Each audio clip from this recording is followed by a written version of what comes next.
an interconference battle in this Week 16 matchup between the New York Giants at 8-6 and the Baltimore Ravens at 9-5. And now welcome inside the broadcast booth, everybody.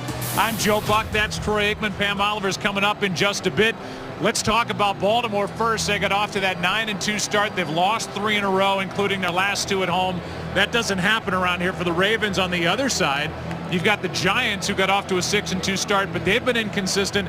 How do they come in here today and get a win? Well, they can start by not doing anything that they did last week in that loss to the Atlanta Falcons. I think defensively, the real key for them, they're going to get a heavy dose of Ray Rice. They have got to be able to play the run better than they really have all season long. Offensively, you can talk about a lot of different things. This game comes down to Eli Manning coming off of arguably his worst game of the season. This time of year, Joe, it seems that whenever his back's against the wall, he comes out and plays great. I would expect him to rebound well off of that defeat last week.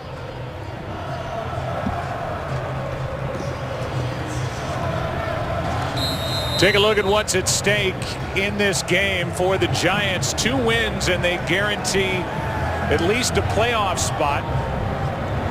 For the Ravens, they clinch the AFC North with a win. Pittsburgh eliminated moments ago by Cincinnati, and off we go. As Wilson, the rookie, will take a knee. So the Giants will start with it. And we'll look at Eli Manning. And it has been inconsistent here down the stretch the last handful of games. The numbers aren't really all that good yet. He's got his team in a position with a win here today and a win next week at home against Philadelphia as defending Super Bowl champs to get back into the playoffs. Starting at the 20.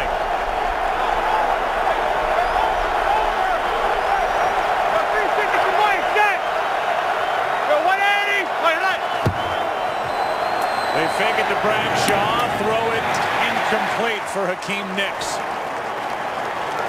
Graham was there defending.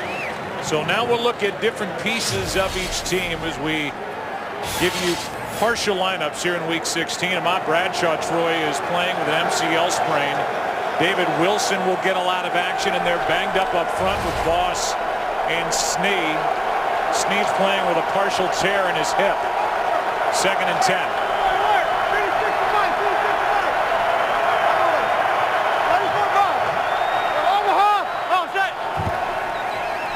Handoff to Bradshaw.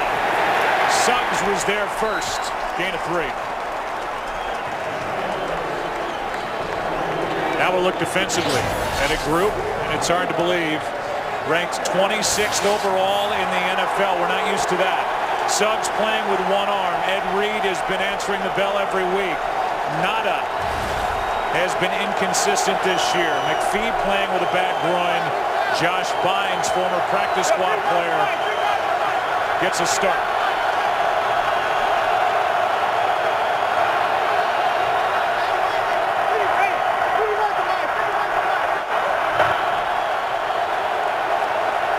Third down and 7. Penalty flag flies as Ellerbe got right through and put Manning on his back. But did he come across too soon? Carl Sheffers is our referee. Eli thinks it's against the Ravens. Offside. Number 55, defense. 5-yard penalty.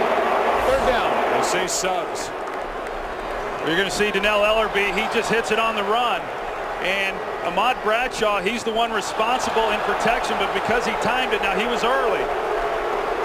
And so they end up getting him off sides. But Eli Manning, they're getting a bead on that snap count, and he'll need to change that up, because if they'd been able to hold it just a tick longer, the New York Giants would have been punting. They said Suggs. He did come across as well. Brings up 3rd down and 2. Direct snap to Bradshaw, running to his right. He won't get it. Out on the edge, Shockey Brown made the play, a loss of 2. And it's a quick punt from the Giants to start their day. That's a great job defensively for the Baltimore Ravens. You consider, Joe, how banged up they have been. And even in last week's loss to the Denver Broncos, I thought they played exceptionally well early in that game. They come out here today against the New York Giants offense that has struggled the past couple of weeks early and make a big stop. Weatherford hits it. Jones takes it in around his 25. And it goes maybe 2. Spencer Paysinger downfield to make the stop. Here comes Joe Flacco, and people around here are wondering what's wrong with Joe Flacco. You see his completion percentage. He's still, Troy, very accurate with the deep ball, but he's been a little inconsistent and a little erratic here, and he's turned it over 6 times the last 3 games. He's been pretty streaky, to say the least, and the inconsistency is what they've got to eliminate from his game. He's missed throws, Joe, during this 3-game losing stretch that you just don't generally see.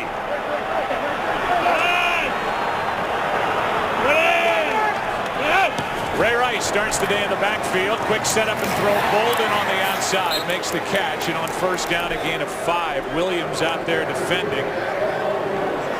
And this is an offense, Troy, that wants to play up-tempo and wants to play no huddle. And talking with Jim Caldwell, he made it very clear they want to attack the defense, something they did early in the year. They've gotten away from it, but Joe Flacco very comfortable in the no huddle. Here's Rice to his left. Play gets strung out, and Rice out of bounds, very close to a first down. They're going to mark him a yard shy. So 3rd down and a yard coming up, and we look at this offense for the Ravens. Rice, they want to get him more touches. Torrey Smith back from a concussion he suffered last week. And problems up front with Orr now on the left side all year. Simile is out at right tackle. He's the rookie. He started out there all season.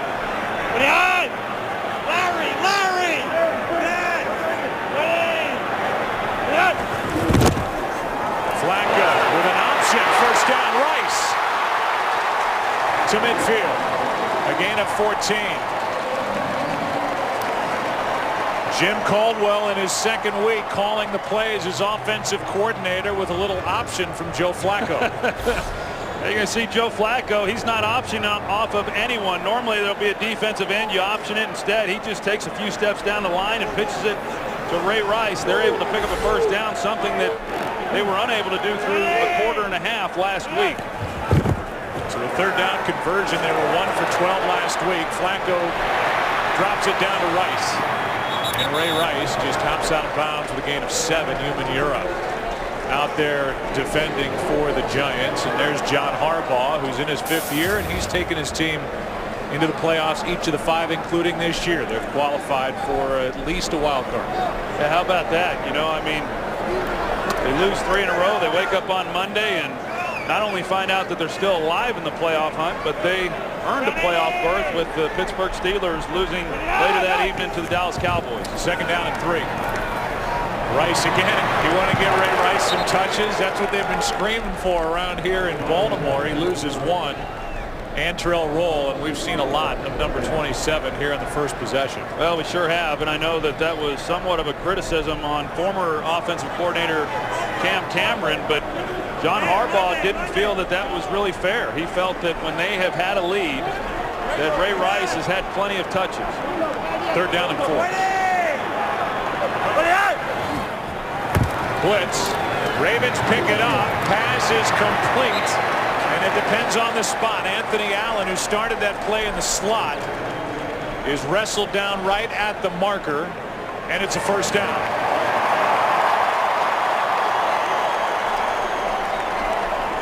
Well, last week, the Ravens, as I said, they were just abysmal on 3rd down, but here on this first possession, they've converted a couple already, and they did huddle after that 3rd down conversion, but it is clear that they are putting the pressure on this Giants defense. Pierce in the backfield. The rookie gets it. He suffered a concussion last week as well. He's to the 35, a gain of 5. Kiwanuka on the stop. So defensively for the Giants, one thing they need to do, Troy, is stop the run. They also need to get a pass rush, and you see the linebackers in the middle. They'll be dealing a lot with Ray Rice today, and Webster on the outside is somebody Flacco thinks he can pick on with double moves. Right now, the Giants have 4 linebackers in the game. Pierce gets it on a handoff and shakes one tackle. He's got a first down and much more.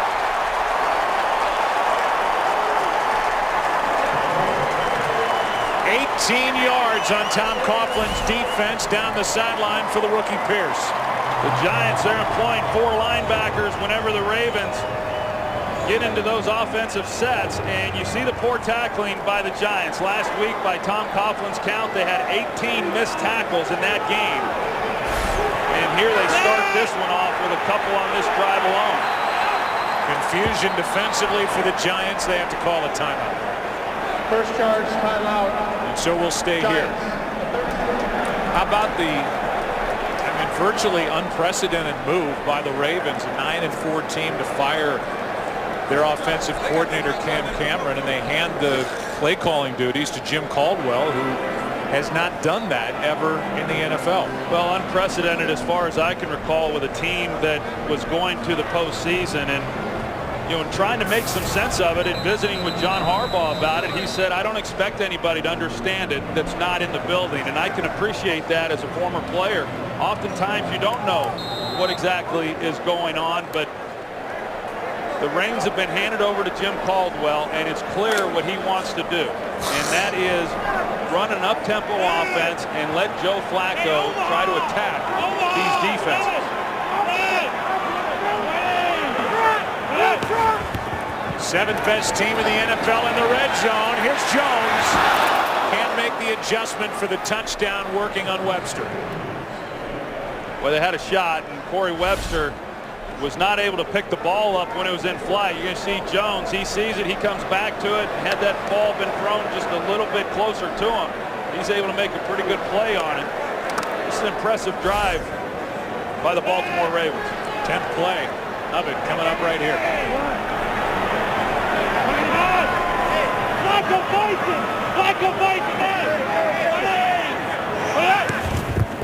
Here's Rice. Cuts back. Gets away from Jason Pierre-Paul. And spins down for a gain of 5. Will Hill on the stop. Ray Rice 2 weeks ago has a season high 121 yards rushing against the Washington Redskins, and then he comes back last week and didn't do a whole lot against the Broncos. Part of that was because they got behind so early, but they are giving him the ball here. 3rd down and 5. Flacco. Jones got it for a 1st down. They're saying the ball came out. The line judge is going to say it's a turnover.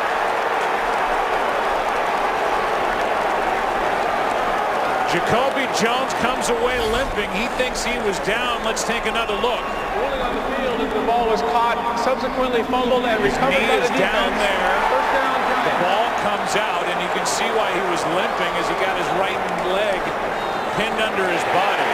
But it looks like he's got it with his knee down. Yeah, sure does, Joe. And Jacoby Jones has been pretty banged up already coming into this game. This tackle here certainly doesn't help, but the knee on the ground before the ball comes out. So it's a turnover play. It's automatically looked at. And we expect this one to stay with the Ravens, and it would be 1st and goal at the 5. And it looks like yet another 3rd down conversion. So big improvement from a week ago. It sure is, and just watching is under review. Watching Joe Flacco within the pocket, I mean, he is throwing the ball with great confidence, and there's still some pressure in his face. I mean, that's one of the reasons why he hasn't completed as many passes has been there has been pressure in his face here over the last several weeks, and that has altered some of his throws. He's getting some of it here in this game on this possession, but he's delivered the ball well. You like him as a quarterback? Well, I do. Like a lot of quarterbacks in this league, when given some time and receivers are creating some separation, I think that he can play the position as well as anybody. He's just been very inconsistent. Some of that has had to do with him, but I think he's more than capable in this league to do the things the Ravens want to do with him. Wonder how Jones can even get up and get to the sideline. He's still limping around as they look at his right leg, but it's clear that his right knee is down, and he's still got the football.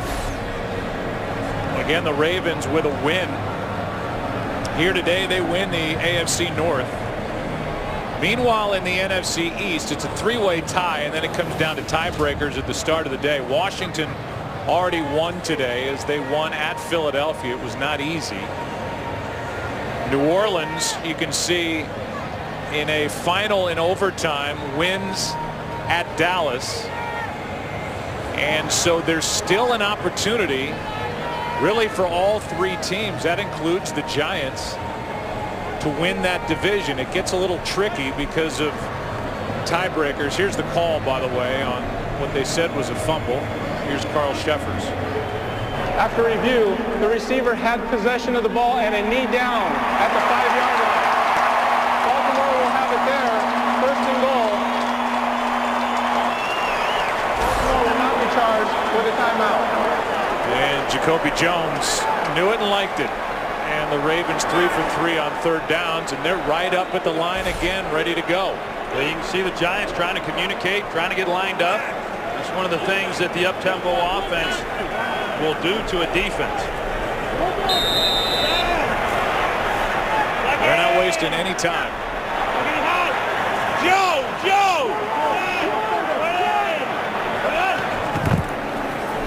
Lobbed up, incomplete. Torrey Smith, the intended receiver. Torrey Smith coming off a concussion of his own last week, and there was some speculation as to whether or not he was going to be able to play. Joe ran into him at the facility on Friday, and even late afternoon he was unsure what his status was going to be for this game. But it's pretty clear watching the Ravens on this drive, they've gone after Corey Webster a number of times here. Second and goal. Here's Rice, and he ran into Jason Pierre-Paul. We welcome in a new audience, and it is a big group of people checking into this game. Giants went 3 and out. The Ravens have had an impressive first drive offensively. This was initially ruled a catch and a fumble. That was overturned as Jones was overturned, but his knee was down when he lost the football. Now it's third and goal. Jones back on the field. Pass caught. Touchdown, Torrey Smith.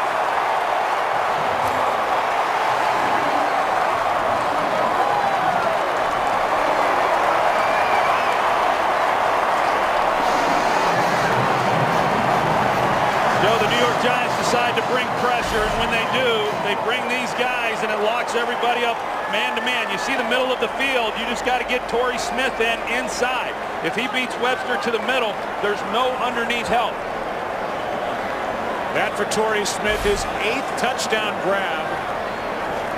All previous 7 touchdowns have come in victories. Ravens 9-5 on the season, and a 14-play drive. Covered 73 yards and 5.5 minutes on the clock. And a team that went 1 for 12 on third down last week against Denver had 4 third down conversions on that drive, including the touchdown. And it ends with this. Joe Flacco. Torrey Smith. And a technical for hanging on the rim. 7-0. Ravens on top. Great drive to start this game for the Ravens. Exactly what they needed after a rough week and game last week against Eli's older brother Peyton Manning and the Broncos. 14-play drive and a 7-0 lead. 7.5 to go opening quarter. Tucker kicks it away. Wilson will take it from the end zone and not make the 20.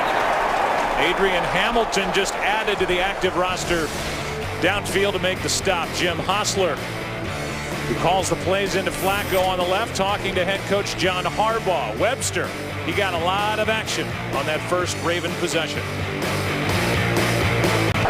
Giants were shut out in the regular season for the first time since '96, for the first time under Tom Coughlin, who took over in 2004. David Wilson in a tailback, kind of a delay on the toss, and Wilson, the rookie, gets to. Let's go to Kurt for a game break.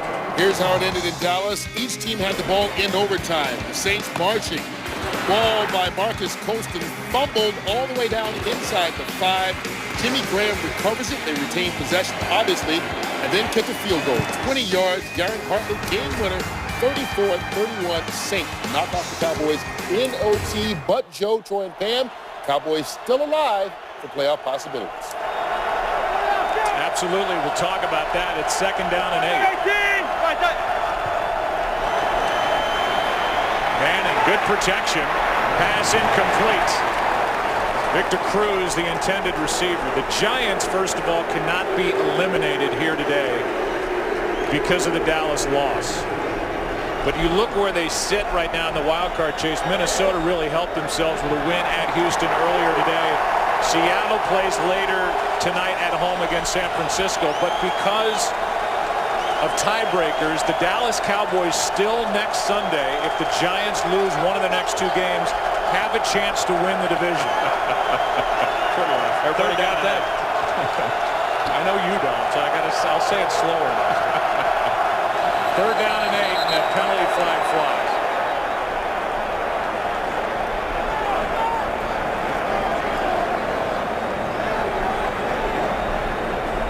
False start, number 76, offense, 5-yard penalty, 3rd down. So they get Chris Snead.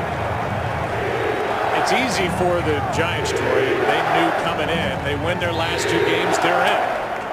But it has not started out well here this evening in Baltimore. No, it hasn't. And Tom Coughlin felt with 4 games to play that they had to win their last 4 to get in. And then, of course, after losing to Atlanta, he just kind of figured that maybe their playoff hopes had ended.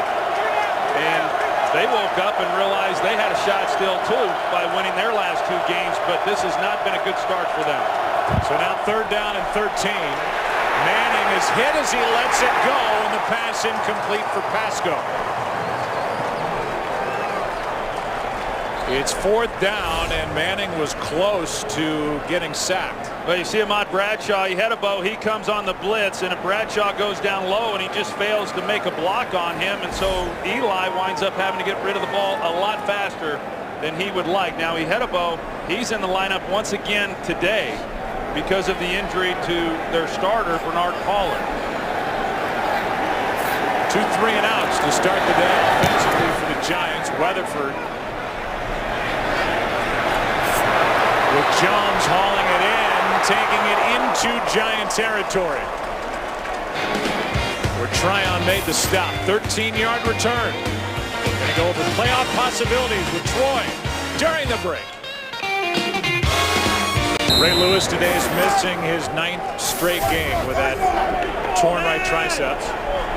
He's had it surgically repaired, but he's in week 9 of what is at least a 12-week injury, as Rice carries it for 3, and so that emotional leader is out, and just one of, as you've said already, a long list of players defensively not there for the Ravens, yet they were pretty good against Denver, and they've been pretty stout so far against the Giants. Well, they were, and I mean, last week, that's a good football team there in Denver, and of course Peyton Manning, and yet they held them to just 10 points there in that first half. Of course, 7 points coming off the interception by Joe Flacco. Flacco's going to air it out. Torrey Smith downfield. What a catch! To the 1.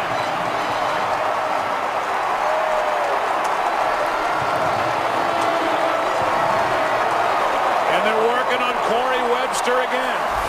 Looked like a double move on the outside. You're going to see the play action. Torrey Smith, he's their deep threat.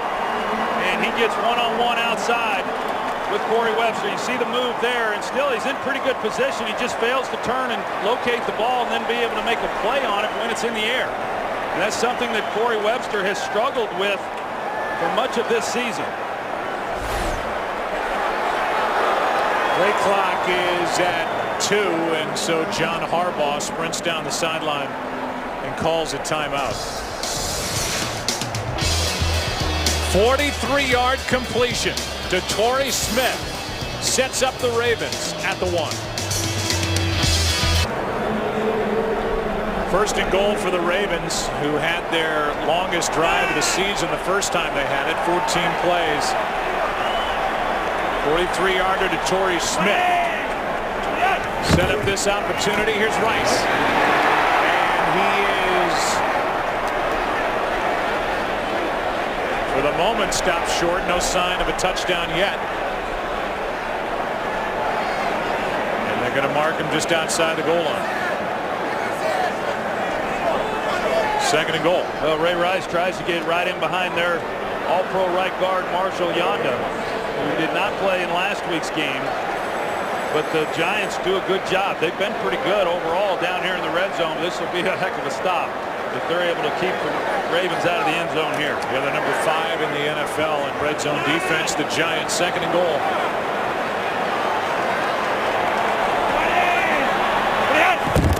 Flacco keeps it. And scores a touchdown.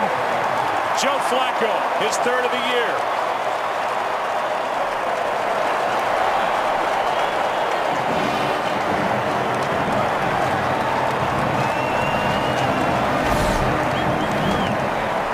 They did a good job initially, the Giants do, of keeping Flacco out, but that second surge is able to push the ball then across the goal line, and the big play down the field to Torrey Smith sets this one up.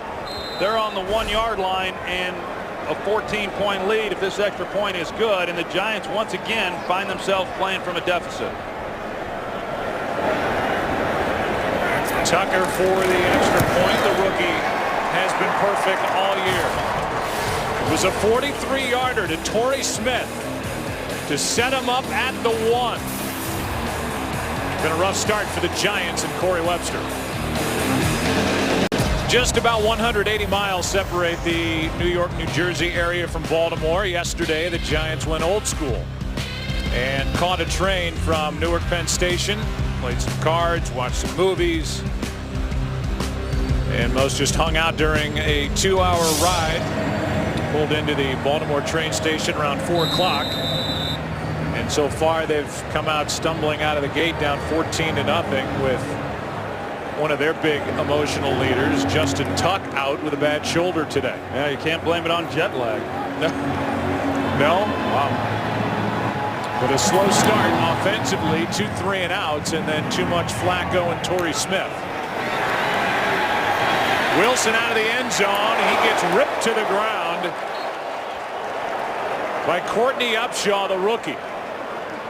Second-round pick out of Alabama. He's made 7 starts during the season. Let's see where he grabbed him. Got him by the jersey. Pretty impressive there by Courtney Upshaw, who's had a nice rookie season, but to pull David Wilson down like that when he's at full speed, it's something. Giants need to make something happen here with their third possession.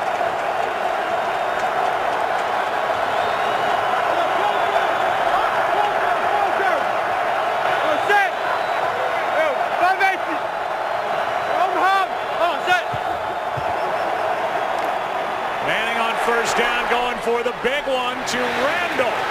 Nice catch inside the 35, working on Kerry Williams.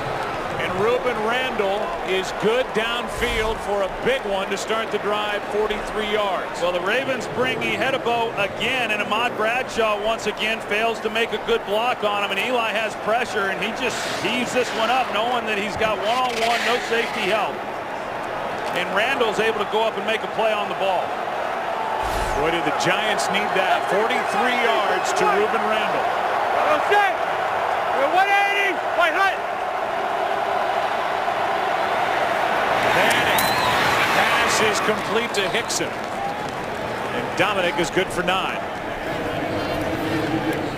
Go back and take a look at the previous play, and you see safety Ihedebo comes in, and Eli, he just has to unload it as best he can and give his guy an opportunity. But Ahmad Bradshaw, who we pointed out, he's been banged up all year, but he's playing with a knee injury. He's got a brace, and that normally he's a much better blocker than he's shown in this game. Second down and 1. Manning completes for a first down. That's the tight end Martellus Bennett. And let's go down to the field and check in with Pam Oliver. Well, Joe, you guys have been talking about that injury to Giants running back Ahmad Bradshaw. He is wearing that brace, as Troy said. It's also heavily wrapped. He's not so much worried about re-injuring the knee as he is keeping that knee warm. Talked to offensive coordinator Kevin Gilbride before the game. No optimal amount of carries for Bradshaw. First down at the 18.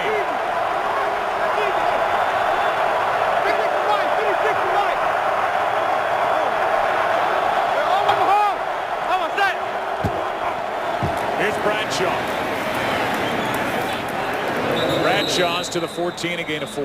And we showed that knee brace that Bradshaw is wearing, and when you're an athlete and you're not accustomed to wearing a knee brace, it is cumbersome. I mean, it adds weight, and the biggest problem is it oftentimes slides, and so the hinges aren't where the natural knee bends, and you've got to keep an eye on that as well. And you're out there playing with a leg that feels a lot stiffer than it normally does, and that could very well be what has impacted him in trying to make some of these blocks, because it hasn't been very good.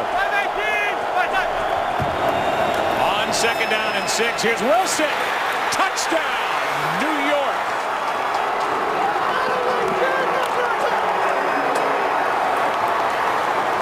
And even though his teammates have told him not to do that backflip, the rookie David Wilson, with his 4th rushing touchdown, does it anyway and celebrates the first Giants points. It's a nice hole here, and you're going to see a seal. Looked like it was Bear Pasco who comes in, and then he creates the running lane for David Wilson. That's a great drive by New York, answering after the Ravens had taken a 2-score lead. Seven-point game, and the Giants answer. Flip Wilson. Up and over. Why not? Giants needed it, down by 7. 43-yarder to Ruben Randle set it up. And then Eli just able to settle in. And it's a rushing touchdown for the Giants with Wilson taking it in. Yeah, there's the block by Bear Pasco, and Will Beatty, the left tackle, just a good job overall on that play of execution, but it was the big play to Ruben Randle, and John Harbaugh, in visiting with him, said we feel real confident in our ability to stop the Giants as long as we don't give up big plays. They give up the big play and it sets up the touchdown.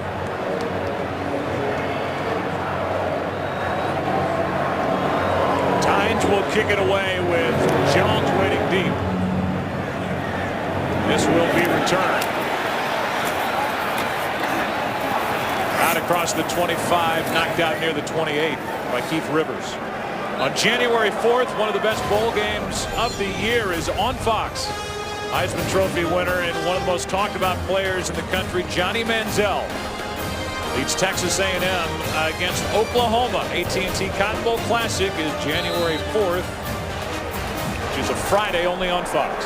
Yeah, Landry Jones going to Dallas, and you kind of wondered why he was named Landry, and sure enough, I found out this week it was in fact named after Tom Landry. On first down, handoff is to Pierce. And they really like what they have in their rookie out of Temple. Flag is down on that 10-yard run.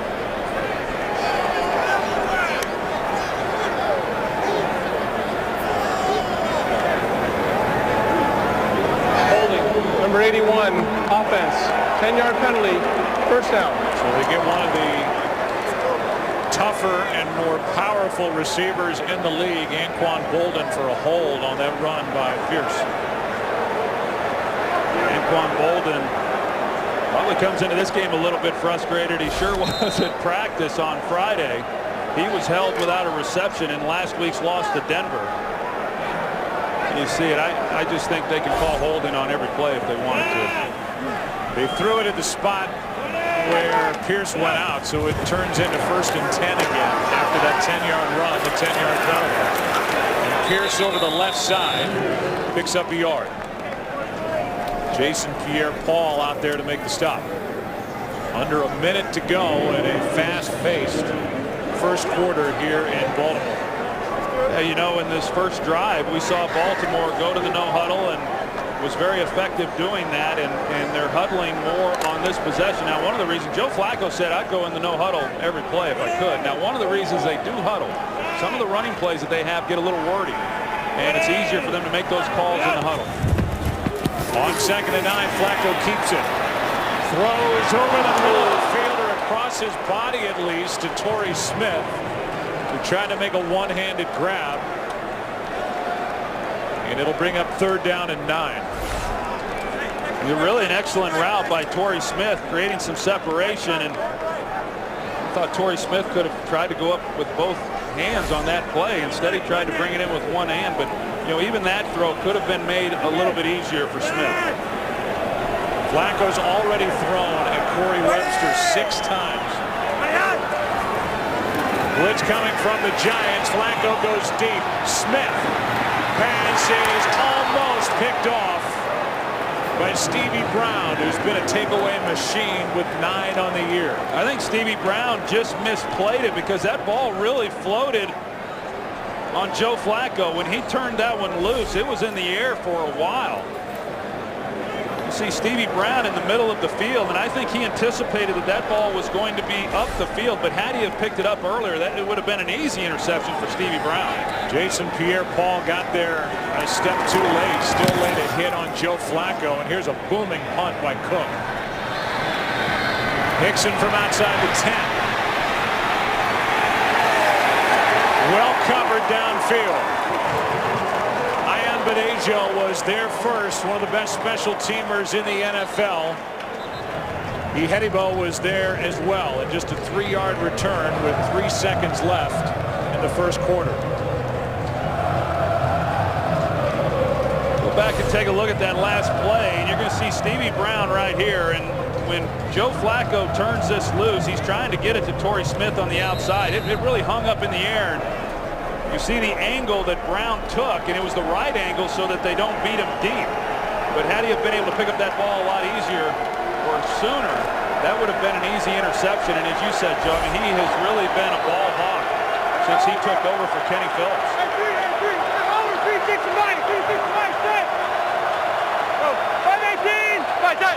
Starting at the 13-yard line, it's Bradshaw. And that's the end of the first quarter.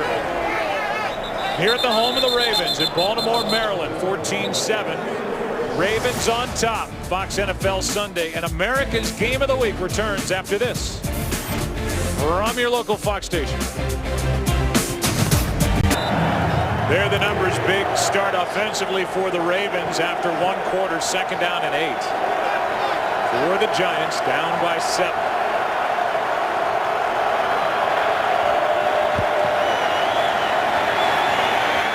Is to Hickson. He's got it for a 1st down. Ridden out of bounds by Shockey Brown, and we go down to the field. Well, Joe, that special teams player who was carted off the field is Marvin Austin. He's in the locker room getting his knee evaluated. His return is questionable. Back to you. Okay, so while you watch Austin leave, here is Victor Cruz, who got tangled up on his route. Looked like they banged his knee there on Ihedibo. Stays in the ball game at the top of your screen. 1st down. Manning in trouble. Down he goes.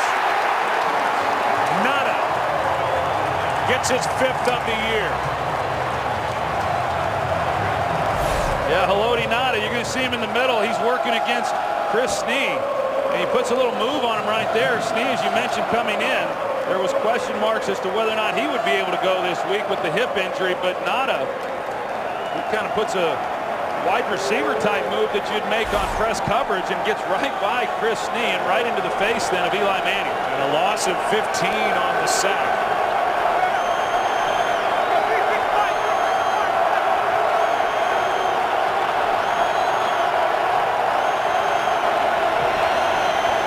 Just got it away as Manning finds Hynoski as fullback. And Hynoski right into the chest of Dannell Ellerbe. A gain of 8. Here's Patrick O'Neal with a game break. All right, Joe, here's a playoff scenario that's easy for the Bears to understand. They need to beat the Cardinals or they're making tea times. There's Jay Cutler, Brandon Marshall to the 5, very next play. Matt Forte for 6. All right, so the Bears up on top of the Cardinals, 14-3 in the second quarter. Joe, Troy, and Pam. 3rd down and 17 here.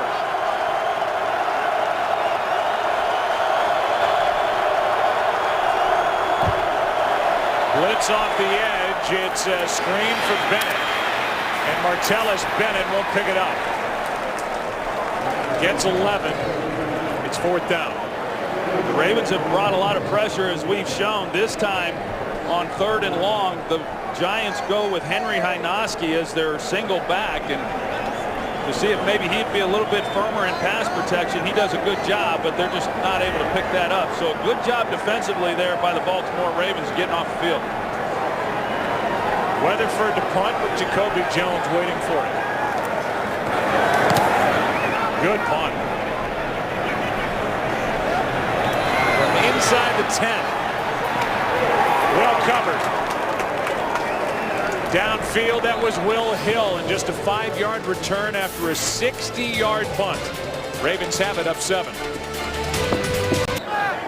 In the new world order of the Ravens offensively, Jim Caldwell, second week as coordinator, relays them from up in the booth to Hostler, the wide receivers coach, and he's the one talking to Flacco as the catch is made by Smith for a gain of 11 out on the sideline, again working on Corey Webster. Yeah, so different mechanics all the way around. When Cam Cameron was the offensive coordinator, he was on the sidelines. He would radio him right in to Joe Flacco. Caldwell was always up in the press box, but due to NFL rules, he cannot relay them directly to Flacco on the field from the press box. Here's Rice. Not much. Rice with a gain of 2. 2nd down up at the 25. Thought it was interesting, Joe, when we were visiting with Jim Caldwell. He walked in on Monday after that loss to the Washington Redskins at 5:30 in the morning, a normal Monday for him, and by 6:30 he was told that he was going to be calling the plays, and initially he said, how about Jim Hostler? He had called plays in San Francisco back in 2007 when he was the coordinator there. Flacco rolling to his right. Pass is caught. That's Bolden for a 1st down.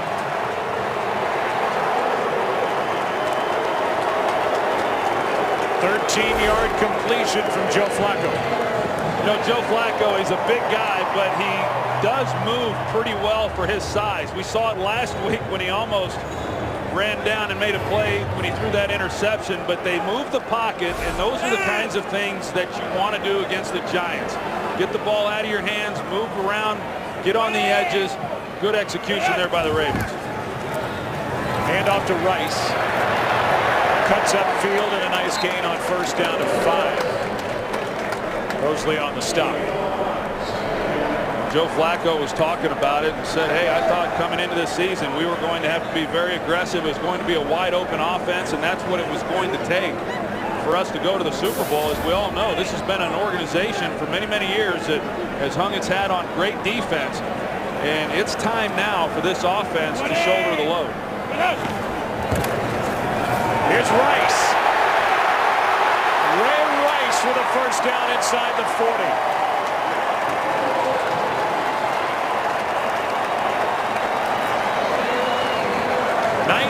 Yards with good blocking up front.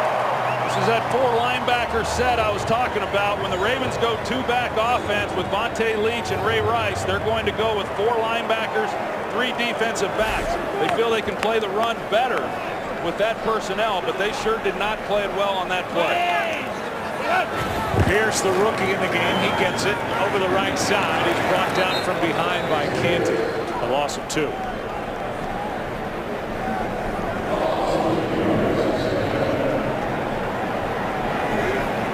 Second down and 12 as Ray Rice has already carried it 9 times. He's averaging over 5.5 yards per carry. This guy's something else, and when he's on the sideline, Bernard Pierce, when he comes in, he's done a nice job with the opportunities that he's had.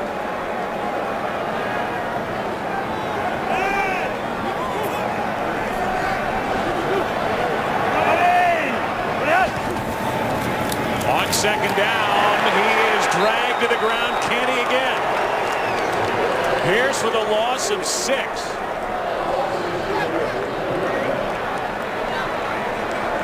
Well, that's outstanding after the Baltimore Ravens started getting something going offensively, and they make a good play on first down, and then second down, Chris Canty, he just shoots right through that offensive line and is able to make a play on Pierce in the backfield. Big time play. Third down and 18.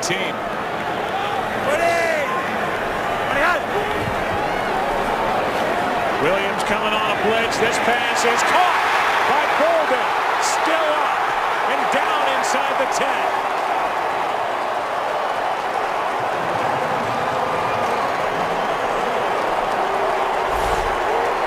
Bolden in the slot. He's going to run up the seam. Stevie Brown goes to the middle. That opens up that area right there. And Flacco, this time he has had a tendency to throw the ball high and miss some of these receivers, but Bolden's able to go up, make a play. It's a big-time third down conversion on 3rd and long.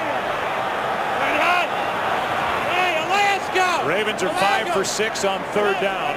That one good for 39 yards on 3rd and 18.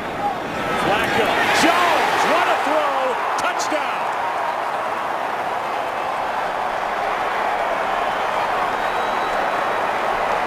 Again, it's Corey Webster on the receiving end of a Ravens play through the air. Corey Webster playing up top, and so they run the back shoulder fade. Jacoby Jones comes back and makes a play on it.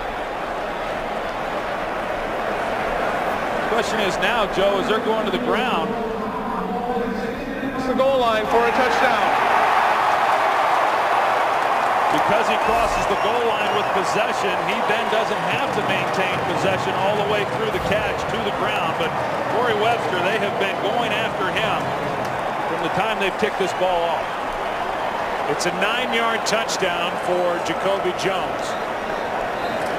His second receiving touchdown of the year. Now they'll look at it as it's a scoring play. They have to give it a look. You heard the call on the field of touchdown. We'll get the official ruling after the review after this. Check in with Mike Pereira about the review of the touchdown. Mike, what did you see? Well, I think Troy described it perfectly. You know, the book says now control, second part 2 feet, third part an act common to the game, which is deemed to have stretched out trying to score, trying to get a first down. So you've got the stretch out into the end zone here. You know, to me, by that definition of the rule, that's what you call a second act. So you say touchdown. Here's the call. After review, there is no second act common to the game. It is an incomplete pass as he lost possession of the ball as part of the process of the catch. It'll be second down and goal at the 9-yard line. So it's worth keeping Mike Pereira here. You said this during the break that this crew, look at John Harbaugh's reaction, that this crew was criticized for this earlier in the year. You believe that was enough for a second act, and this crew disagreed with it. The same crew had a situation where they ruled that there was a second act going to the end zone, and they were told that it wasn't enough of a second act. Although in this situation, and so you can kind of see how that factors in, but in this situation, to me, there was a clear stretch out, and, you know, I think that ruling should have stood. Okay, thank you, Mike. So now second and goal from the 9. Handoff is to Rice. And Ray Rice takes it down just outside the 5. Canty again in on the stop, a gain of 4. So third and goal coming up, and that could turn out to be a big reversal of what was initially ruled a touchdown. Yeah, big reversal. And how about if the Giants are able to get out of this drive with just giving up a field goal, because 3rd and 18 and they're unable to make a stop. And then they give up what appeared to be a touchdown, and even listening to Mike Pereira, sounded like it probably should have been. They can get out of this just giving up 3 points. Rice gets it and gets nothing. First guy there was Antrell Roll, and so after the reversal of the touchdown ruling on the field, it'll be a field goal attempt by the rookie Justin Tucker. Antrell Roll, as you said, he gets in there and he's able to make a play, and you know, he was extremely upset with his performance last week. A lot of guys fell into that line. Short 23-yard try by Tucker, who's had a great first year in the NFL. Free agent out of Texas. They've got a good one here with the Ravens. It is a 10-point game, but it could have been more. Initially ruled a touchdown. They said no second act, so an incomplete pass. Harbaugh didn't agree. 17-7 in Baltimore. Another good long drive put together by the Ravens, who were last in the league coming in at 10 or more drives this season. Last in the NFL. They've got 2 of them. That one was 12. Their first one 14, and now kicking it back to the Giants as the Ravens lead by 10. This is Wilson. Shows that great sprinter speed, and he's out across the 30. A good return. And we'll welcome you inside our broadcast booth. Joe Buck and Troy Aikman, and we can focus on a team that won earlier today, the Washington Redskins. They've won 6 in a row. Well, they've been one of the most impressive teams in all of football here over the last 3 weeks. 3-6, and of course Mike Shanahan, he kind of thought, as everyone did, that maybe their season was over. They're playing for next year. They got red hot. RG3 has been unbelievable, and now next week to be playing for a chance to win the division and host a playoff game. It's been a long time since there's been this kind of excitement there in our capital. And think how they did it this year. They beat this Ravens team with Kirk Cousins on the field. Here's Eli just getting rid of it to Ahmad Bradshaw. And Bradshaw turns what could have been a bad play into an 8-yard gain. He headed in on the stop with Bynes, and let's go to Kurt for a game rip. All right, as you guys were talking about, the Redskins won today 27-20, knocking off Philadelphia in what could be Andy Reid's final home game as Eagles head coach. More importantly, 6 straight wins for the Redskins, 27-20 the final. If they win next week, they win the NFC East, but there's still hope for the Giants. More playoff scenarios later, Joe. Yeah, thank you, Kurt. Here's Bradshaw with a first down, but a flag flies. And it was the referee, Sheffers, who threw it. Holding, number 76, offense. 10-yard penalty, second down. They get Tom Coughlin's son-in-law, Chris Snee, for a hold. We'll see. He's right here at right guard, and I didn't see much, Joe. I mean, he's got him, and like I said, I mean, they can literally call a hold on every play if they chose to do so. Usually when the arm gets extended outside the body, that's when you'll see a flag fly. But nevertheless, there's a huge gain. It just got eliminated. The big weapons for the Giants have been shut out so far. Instead of a first down to the Baltimore 44, it's 2nd and 12 at the Giant 33, and a handoff to Hynoski. The fullback is across the 35. The Giants, if they win today and next week and they're at home against Philly, they're in the playoffs. They could still win the division, but so could the Dallas Cowboys, believe it or not. If the Giants lose today or next week and Dallas wins next week at Washington. But it's the Redskins that have it all out in front of them with a home game and a chance to win the East. 3rd down and 9.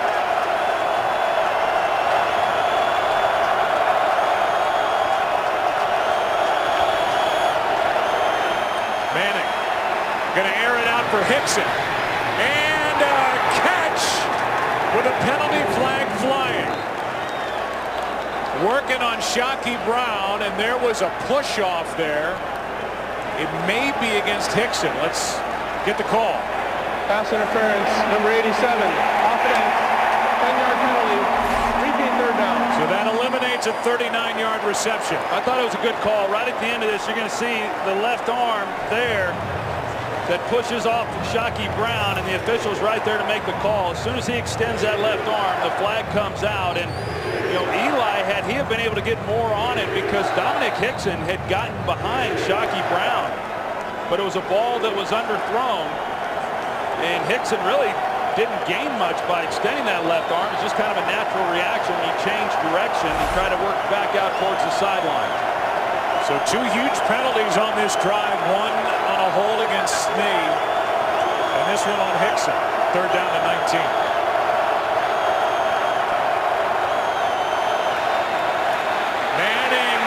it and knocked away. Picked up by Upshaw. Then he lost it.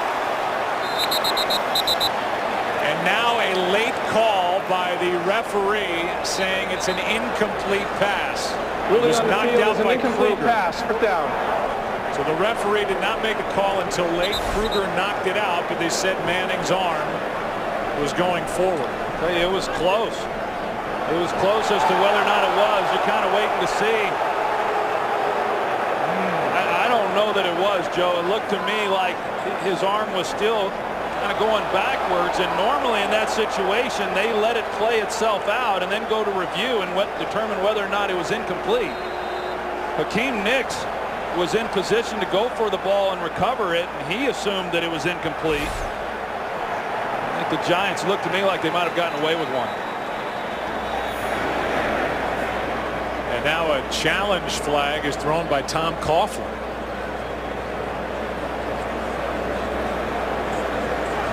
The interesting part is after Baltimore picked up the fumble, Courtney Upshaw lost it. And I think what Tom Coughlin is saying is, yeah, it was empty hand. It was a fumble by Eli Manning.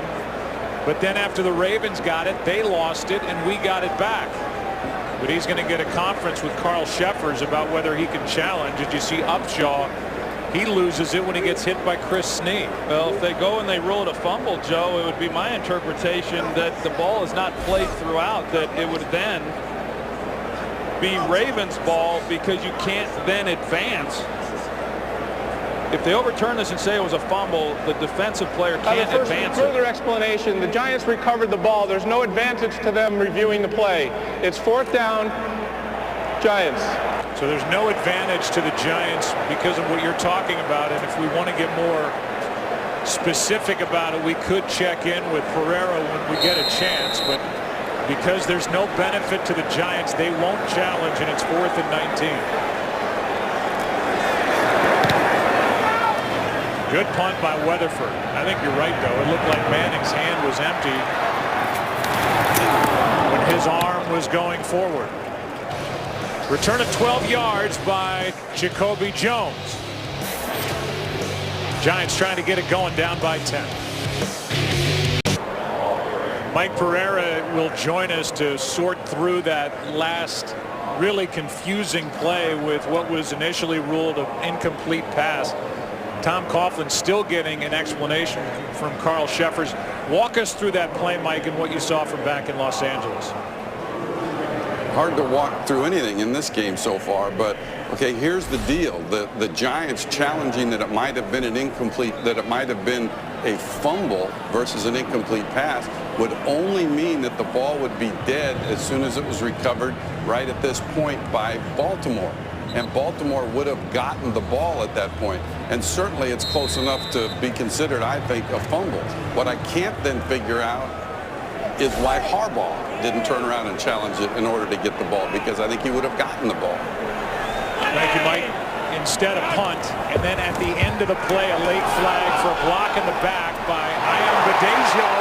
And here is a pass caught by Torrey Smith, working on Corey Webster yet again. And on first down, a completion of 21 yards to number 82. That's a great play by Torrey Smith up this sideline. You're going to see where the ball's located. Great location there by Joe Flacco, where only Smith can make a play on it. And Corey Webster he's just not locating the ball in the air, Joe. It'd be worth taking another look at that to see if Smith had it with definite possession before he stepped out of bounds along the sideline. Doesn't matter now, but let's take a look. He gets this one-handed catch, and it was close. No challenge by the Giants, and they're right there watching it. Looked like he had it. And a 4-yard carry, now 2nd and 6. Here's Rice again. 3rd and short coming up. Well, you see that catch by Torrey Smith. I don't think there's anything that Corey Webster could have done differently to defend that. That was just a perfectly thrown ball, and then a great job by him of making the catch and keeping his feet in bounds. You know, something seems wrong about the challenge as it relates to Tom Coughlin. deciding to challenge it, and yet to me the Ravens shouldn't have had to then step in, as Mike Pereira said, to challenge it themselves. The officials, they blew that call all the way around. The challenge was made by Tom Coughlin. You know, at a time when touchdowns don't count when you challenge one of those, it just seems the whole system's a little flawed. Yeah, I would agree with that. What a catch by Torrey Smith. We're at the 2-minute warning here in Baltimore. Ravens have it up by 10. Third down and 2. 2 minutes left in the half. Flacco out to his left. Pass is caught. Went out of bounds. Bolden, they're saying no catch. He grabbed it.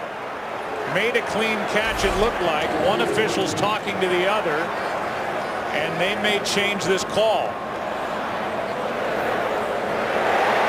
Looked like he had it. And the officials get together again. This has been a long first half for them. Ruling on the field as the ball was caught. It is a first down. So even though one official said incomplete, out of bounds, the other overruled him. And it's a catch for a first down. Yeah, they were able to get together and then make the right call. And there was the initial bobble there by Anquan Bolden, but once he did regain possession, you know, we saw that he was able to get both feet in bounds. This Ravens offense here in this half has been quite impressive. Last week had a tough go there in the early going against the Denver Broncos and struggled to get anything going. That has not been the case, and that's pretty reflective of how this offense has been all season long. Now we're going to go to a booth review. We're under 2 minutes to see if this was a catch. So one official overruled the other. The call on the field now is catch. It would be enough for a first down. And they're going to go to the booth and then under the hood to see if this will stand. But when he finally gains possession, it looks to me, Joe, like his left foot is still on the ground, and then his right foot comes down before going out. Does Mike Pereira have an appearance fee or some sort of a clause in his contract? Can we check in with him again? No, we'll just leave it alone and see what the call is. We'll all be surprised together. There's the AFC North with Baltimore leading here. In a win, they win the division. Cincinnati did what they haven't done a lot of. They won earlier today in Pittsburgh to eliminate the Steelers. They lost 10 of their previous 12 to Pittsburgh prior to today. Here's the call. After review, the ruling on the field is confirmed. First down, Baltimore. Mike would have had that one. And the Ravens are now 6 for 8 on third down in this game against the Giants. Well, this is an important possession for this Giants defense. You know, right now, first down and plenty of time, but they can't hardly afford to get down any more before the half. And no real pressure so far on Flacco. Quick setup and throw, and the pass complete to Bolden for another Raven first down. And this Giants defense that has only 2 sacks over their last 3 games, they can't get anything in the face of Joe Flacco.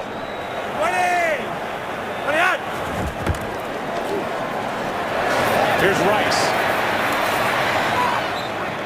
Mosley on the stop. Rice good for 5.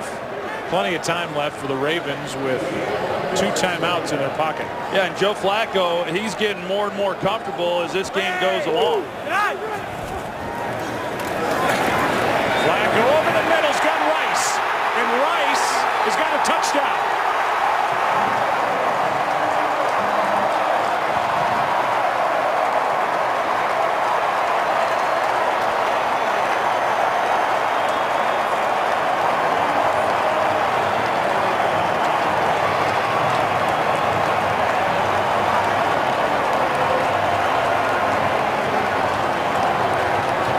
Flacco can barely hide the smile coming off the field. It's been a big first half for the Ravens. And for Ray Rice, his first touchdown reception of the season from 27 yards out.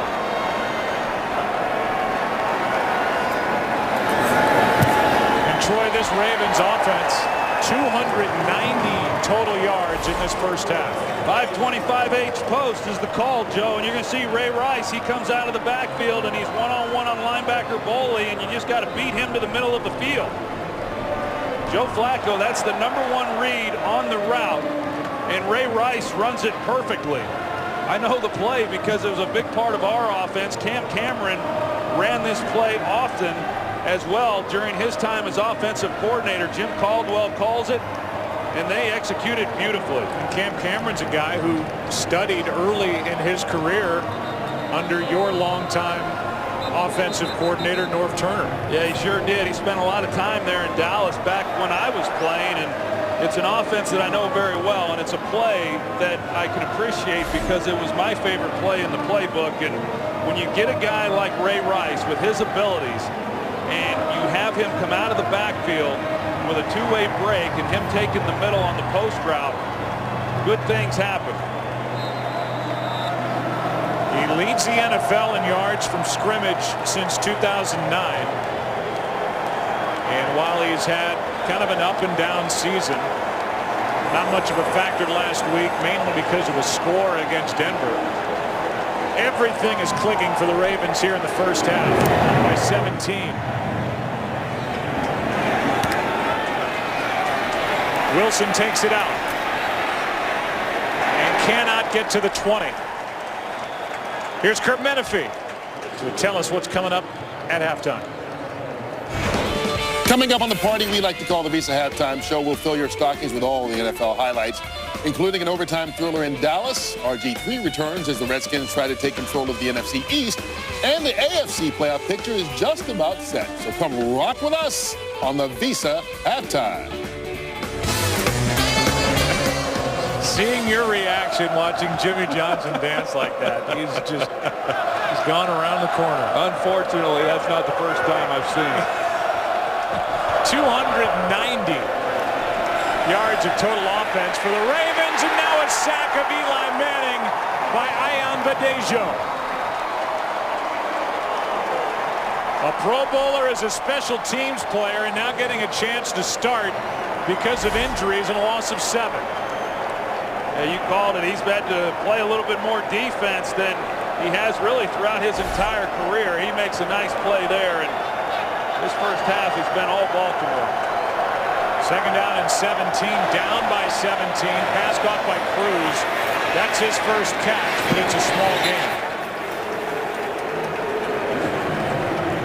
A gain of just 3. 20 seconds left in the half.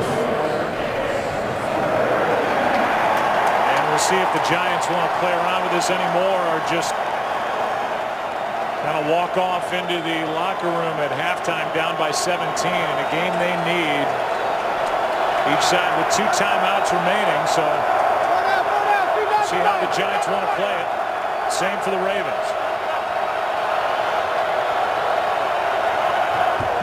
Blitz. Pass is caught. That's Bennett. And he goes nowhere. And now a timeout is taken by the Ravens. So they want one more chance. With 10 seconds remaining, they have 1 timeout left.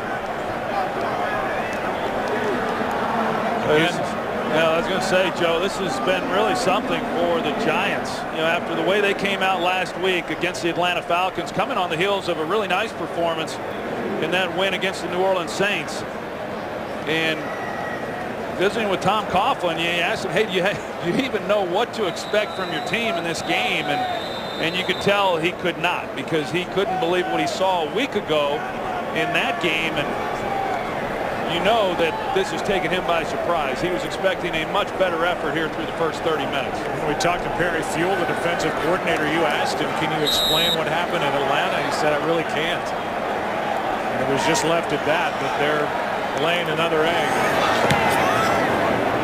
So far, plenty of time left. Here's Jacoby Jones. And with the clock, never did start. Basinger on the stop. We'll have one more play from scrimmage. There are the numbers, and the numbers are big. for this offense for the Ravens. And really, there's pressure on this offense to score points. Their defense isn't what it was. It's injured. It's older. And so far through a half of play against the Giants, they have been dominant. So that's it. It'll be a 17-point game at the half.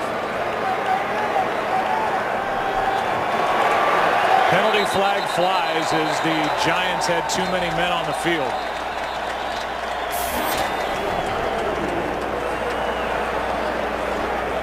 So it's a defensive penalty.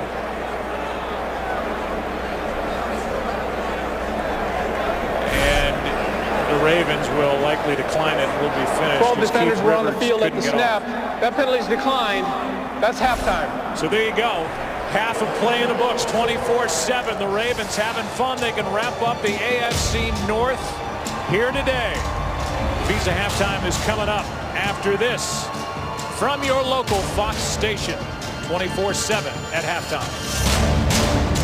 Jingle bells, jingle, jingle, jingle all the way.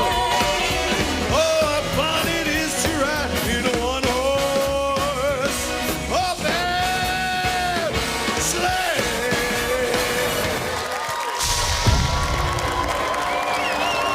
More Brian Setzer for you as we bring you back to America's Game of the Week, a 24/7 game at the half, and welcoming you back into our booth. I'm Joe, that's Troy, and there was all that talk about, well, the Giants have them right where they want them.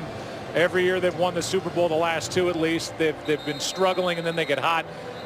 They need to get something going here quick, or their hopes are over. Yeah, they sure do. And yeah, I was one of them who thought they'd come out in this ball game and play a lot better than they certainly have. Give the Ravens a lot of credit. I mean, they typically don't lose here at home. They came into this game having lost their last two home games, and they want to wrap up this division here at home in front of this crowd. Yeah, and assure themselves of another home game week 1 of the playoffs. Follow your favorite team all season long. Go to itunes.com/NFL. As the Giants will kick it to the Ravens, and the Giants defensively have to figure something out against Baltimore that put together a first half of 289 total yards. And week 2 much better under the direction of Jim Caldwell than week 1. And Flacco's been sharper here today than he was last week against Denver.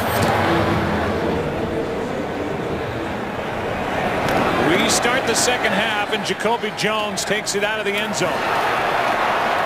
Hazinger's there for the stop, and a 29-yard return down to the field, and Pam Oliver. Well, Joe, it was a litany from Tom Coughlin. He said that we just got to stop somebody. He also said we got to make more changes on the sideline. Defensive tackle Chris Canty will play this half, and Ahmad Bradshaw, Coughlin said, will play some. Back to you. All right, well, Bradshaw dealing with the bad knee. Canty, who made a couple of big plays in that first half, was nicked up on the sideline to start this second half. The rookie Pierce gets it, and Pierce picks up 2. Involved Joseph on the stop, and there are the numbers. A lot of offense from the Ravens, and very good on third down as opposed to a week ago. Yeah, I mean, look how good they were offensively on third down, and then, of course, defensively not giving up a third down conversion to the Giants. And you called it. Joe Flacco, he was simply amazing there in that first half. Second down and 8. This one was nearly picked by Rivers. He was underneath that, trying to get it to Torrey Smith. Keith Rivers almost gave the Giants a jolt. That's one of the ways that they'll be able to get back into this ball game. They've got to make some key stops. Can't continue to let the Ravens move the ball the way that they have. I think the thing that was probably most impressive in the first half as far as John Harbaugh is concerned is the Ravens controlling the time and clock. Blitz coming from the Giants. Can they get home? Flacco throws and incomplete. Pierce was in the area close enough to it. Umanura was coming after Flacco, as was Blackburn. Yeah, I guess the fact that Pierce was near the ball, even though he was engaged as a blocker, that kept them from throwing the flag because the ball clearly did not get back to the line of scrimmage. Hickson waiting for it. from Sam Cook. So a good start defensively to the second half for the Giants. Good punt. Penalty flag is down back near the line of scrimmage, and Hickson is out of bounds near the 25. They're going to mark him out at the 26. The call is against the Ravens.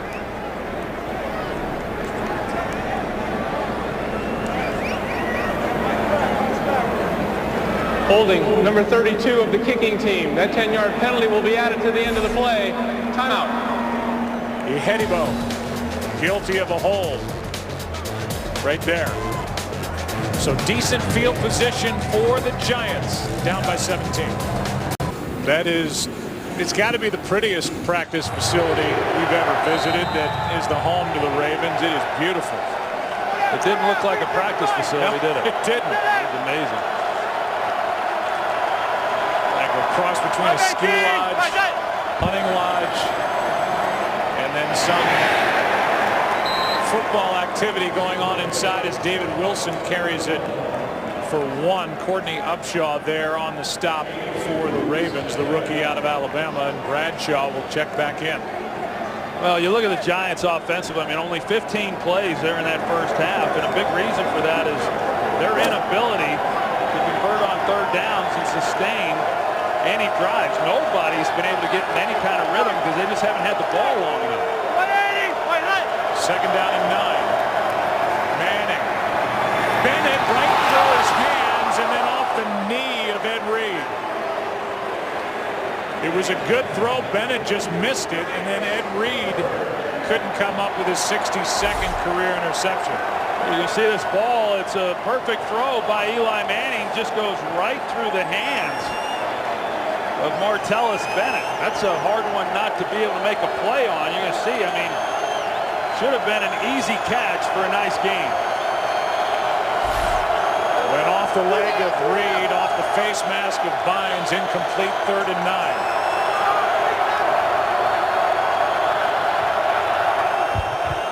Blitz off the edge. Manning throws incomplete.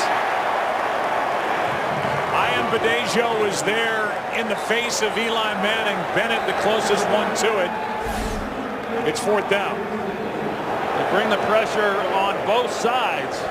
They bring secondary pressure, and then Ian Badejo right up the gut. Despite all these injuries, the Ravens defense, they've held the Giants to 5 3-and-outs in 7 possessions. And Manning has been under a lot of pressure. Combination of Cruz and Hicks.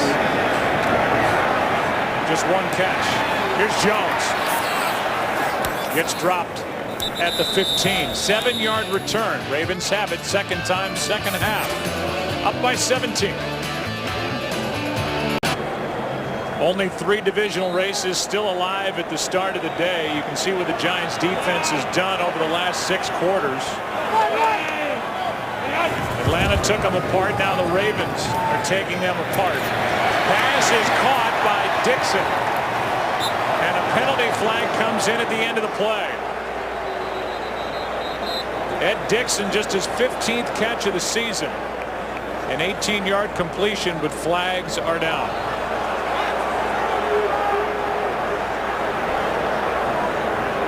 Personal foul. Blindside block number 82 offense for contact to the head and neck area of a defender. Half the distance to the goal remains first down.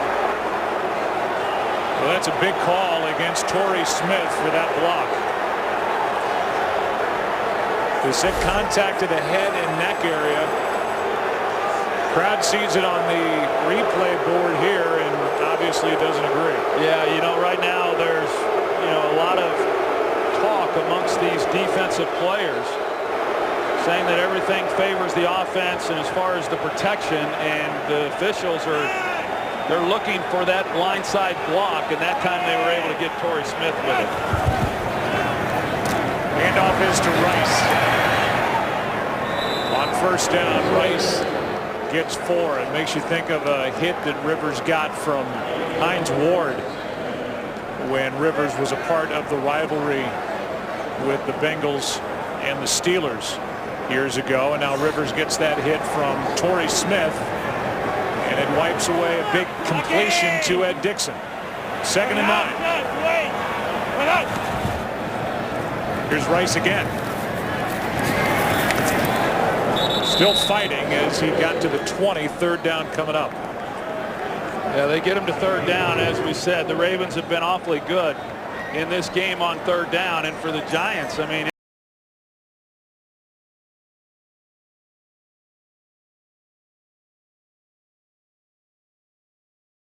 they have got to start taking a few more chances defensively.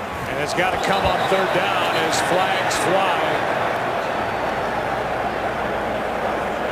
See if it's against the defense for coming across and causing movement on the offensive line, or the other way around. And the officials still talking it over. False start, number 74, offense, 5-yard penalty, 3rd down. They get Michael Orr.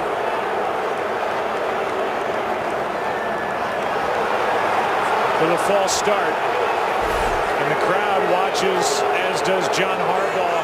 Osi Umenyiora come across, and the Ravens believe that it was Umenyiora that caused that false start. Yeah, I would agree with John Harbaugh. It's 3rd down and 10. Here's Rice as penalty flags fly again. And that was weird at the snap. Now it looks like the Ravens are going to get those 5 yards back. Offside, number 90, defense, 5-yard penalty, 3rd down. They get Jason Pierre-Paul, who does not have a sack over his last 5 games, and Pierre-Paul came across too early. Jason Pierre-Paul, he's got the ball right in front of him. He's lining up to the inside, and that's exactly where Jim Caldwell thought he would be to try to test out these offensive guards. On 3rd down, pass is caught by Anquan Boldin. And Bolden's got enough for a 1st down. Another tough catch and a good throw from Joe Flacco. Lantrell Roll gets physical with him off the line of scrimmage, and you see the contact, and it was well contested, but Joe Flacco puts it low and away, and Anquan Boldin makes a play. I mean, I couldn't be more impressed with the throws that Joe Flacco has made throughout this game. And he's been a beneficiary of some awfully good catches as well. On 1st down, Flacco trying to set up looked like a screen. Instead, he hits his fullback, Vontae Leach. Flag is down again as Leach is good for 4. Holding, number 74, offense, 10-yard penalty, repeat 1st down. So there's been a false start, now a hold called against Michael Orr on this possession. Yeah, there was definitely a hold here. Michael Orr, he gets out of position, and Umenyiora takes an inside rush, and then he grabs him. And, you know, that's an area, whether it's been Michael Orr, but mostly the rookie on the other side of Semele, that if you get him pushed up the field and then come underneath with an inside pass rush, those 2 tackles have struggled, and that's the first time I've seen it in this game, but they catch Orr with the hold. On 1st and 20, the blitz. Here's Rice. Umenyiora can't bring him down immediately. A gain of 6. Let's go to Patrick O'Neill for Game Break. Joe, well, sometimes the Bears' offense isn't always clicking, but the defense this year has been outstanding. This is the 8th INT return for a touchdown and the 3rd of the year for Charles Tillman. 28-6. Joe, Troy, and Pam, back to you. So an interception for a touchdown for Tillman. Here's a pass caught outside by Kittle on 2nd down, and we'll take it down to Pam Oliver. Joe, it will be interesting to see how Osi Umenyiora holds up. He got an IV at the half. The issue was cramps. Meantime, defensive tackle Chris Canty, well, he's just a spectator. Helmet off. Canty had a brace put on that left knee. His return is questionable. Back to you. All right, 3rd down and 7. A down that's been very good for the Ravens today. Flacco to the sideline for Smith, and a flag. Corey Webster in coverage. And it's against Webster. Well, let's take a look at the release. Corey Webster again. They're targeting him, and he's underneath. And Pass interference, number 23, defense. I don't know automatic. about that one, First Joe. down. I mean, they have thrown that back shoulder fade a couple of times. They've had success with it. This time, Corey Webster was playing underneath. He had a little bit of help from the safety, and Joe Flacco, he misread it. You know, he really should have gone over the top with it. But as Smith tries to come back and make a play, Webster's there. I'm not sure about that one. So a first down on the penalty.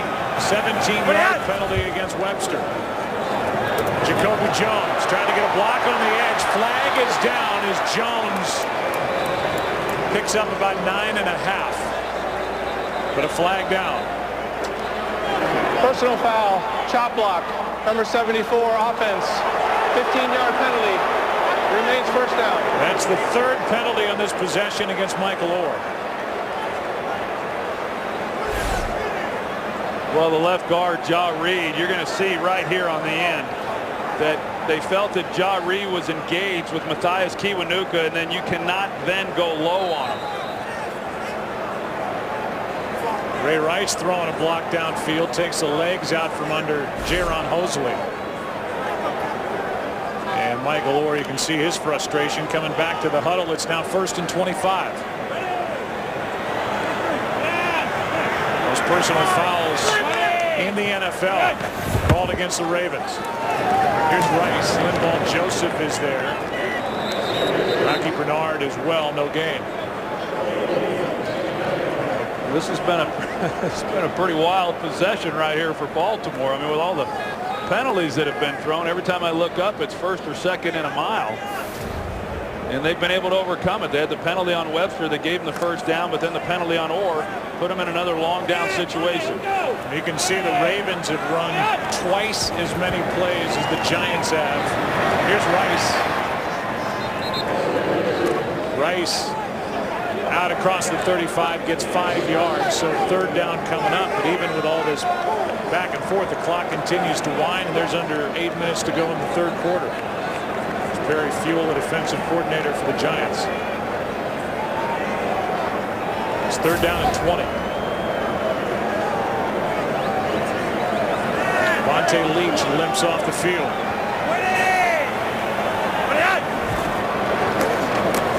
Blitz coming.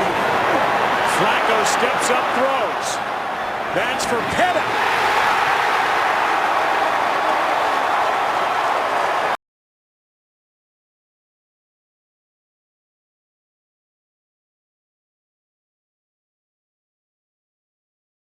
Flacco is doing it all here this afternoon.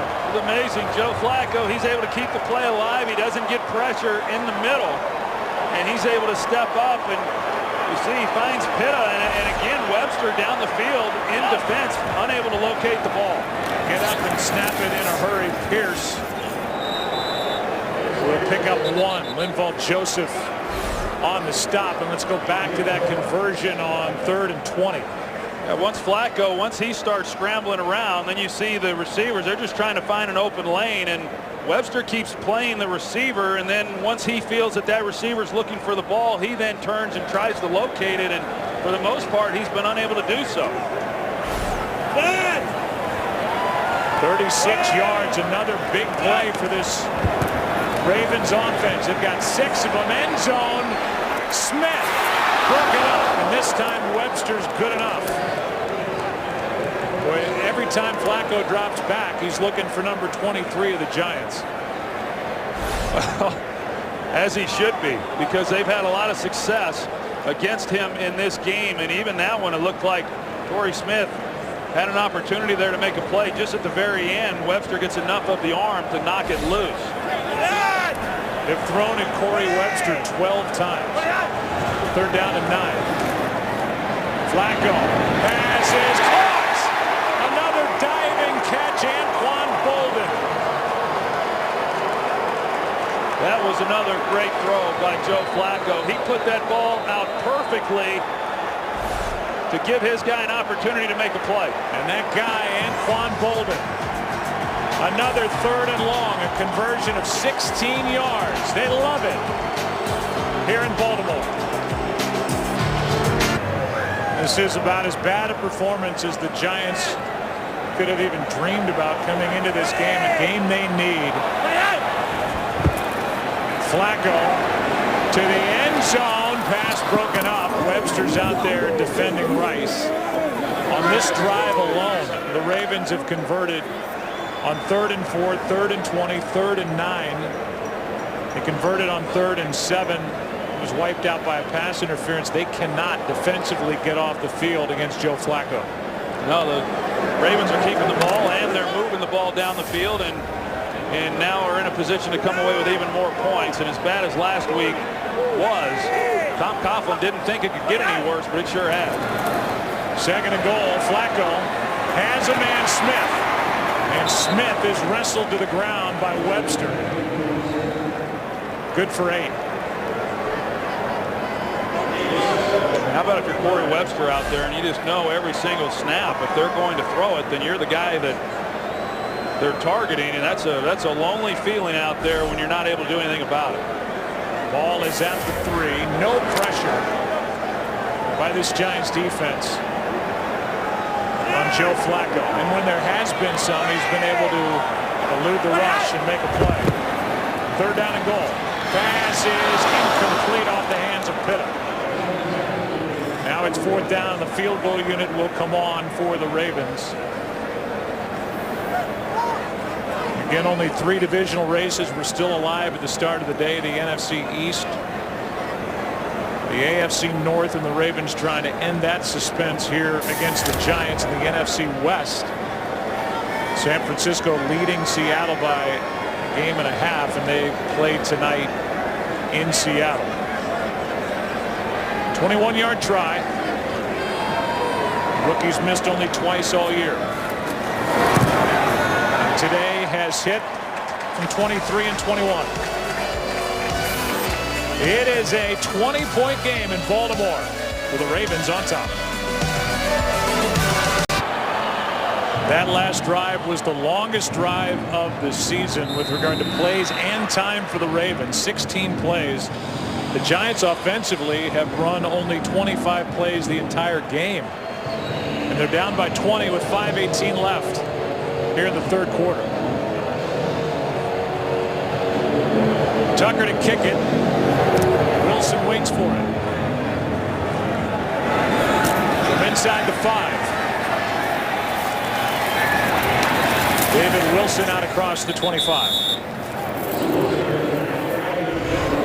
And the big weapons on the outside, Hakeem Nicks and Victor Cruz, have been shut down. Well, they have. I mean, and a big part of that, as I said, is because the Giants have been unable to convert on 3rd downs, and so they've not sustained any type of drives, and they haven't been able to free up those guys. For the most part, they've just tried to work Martellus Bennett. He's had some opportunities in the middle. He's failed to make some catches that would have certainly helped, but you got to convert on 3rd down if you're going to be able to do anything offensively. Manning, Hickson knocked away. Play is made by Shockey Brown. Well, they have a chance to Hickson. He actually runs a good route. He's able to create some separation. It's a ball that's thrown behind, and so Hickson unable to make a play on it. I talked about the time of possession that the Baltimore Ravens have had. That's something that they just have not done a very good job of throughout this season, and as a result of their offense playing so well, they've been able to allow this defense to stay off the field and be completely rested. 2nd down and 10. Pass is caught. That's Cruz. And Victor Cruz is good for 7. Kerry Williams on the tackle. 3rd down and 3.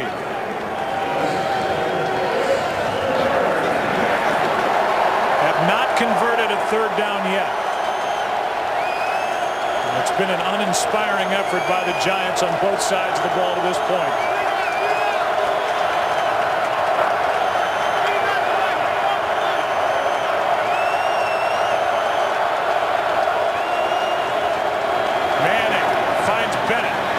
Got a 1st down out to the 38. Their first 3rd down conversion of the game. They say sometimes that first 3rd down conversion is the hardest to get. Normally you're not thinking you're going to have to wait until the 3rd quarter. before you get it. But we'll see now if the Giants are able to get anything going on this drive. Certainly, as you would expect, they're in the no huddle. Time is of the essence. They've got to get some big plays down the field, and the Ravens know it.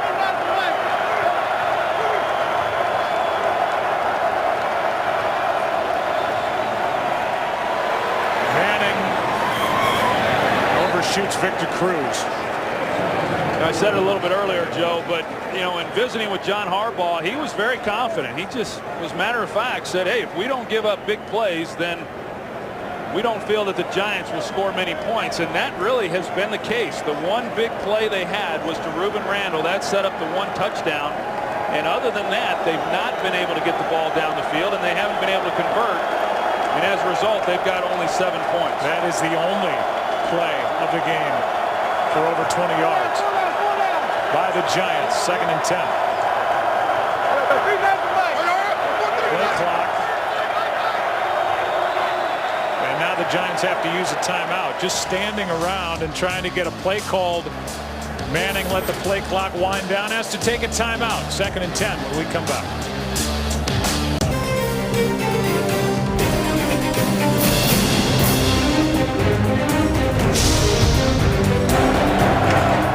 Baltimore so far today on America's Game of the Week. Giants need something to happen fast. Here's Nix. Incomplete. Tried that back shoulder throw, and Nix working on Shockey Brown. It's 3rd and 10. And Shockey Brown plays this pretty good because the Giants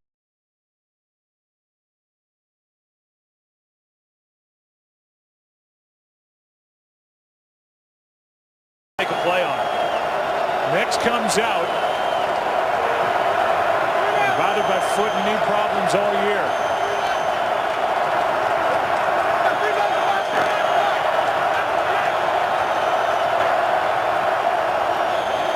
On 3rd and 10. Manning. Down he goes. And it's Omar Brown with his first sack of the year.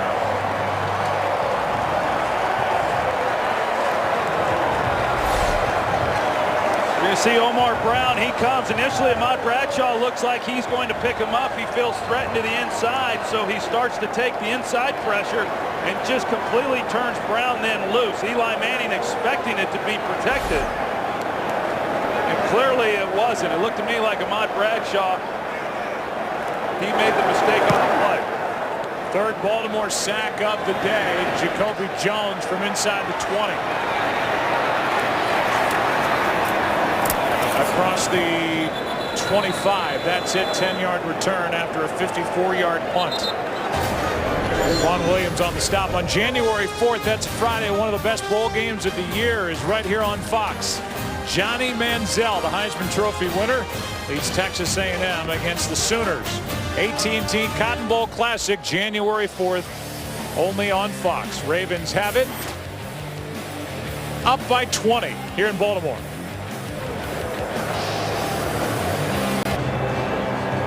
On the sideline, the Giants have been working on both Chase Blackburn and Jaquan Williams, who was in on that punt coverage team. Williams was injured on the tackle, maybe with that hit from Zach Diassi at the end, and Blackburn was limping around away from contact, trying to get downfield. So now Herzlich is in the middle of the Giants defense. Pierce carries it. Pierce is across the 30. Gain of 5. Let's go to Patrick O'Neill with a game break. All right, Joe, thanks. How about those Minnesota Vikings easily beating the Texans today? All eyes on all day. Only 86 yards for Adrian Peterson. Still needs 208 yards to pass Eric Dickerson with a single-season rushing record. Simple for the Vikes to make the playoffs. If the Giants lose today and the Vikes beat the Packers next Sunday, they are in. Joe, Troy, back to you. And that game is in Minnesota. They're going to blow that play dead as Jason Pierre-Paul came across before the snap. Neutral zone infraction number 90, defense unabated to the quarterback. That 5-yard penalty will result in a first down. That's the second time now they've gotten Jason Pierre-Paul. How about the Houston Texans, Joe? I mean, it wasn't much of an effort on their part either. They were playing for the chance to lock up home field advantage.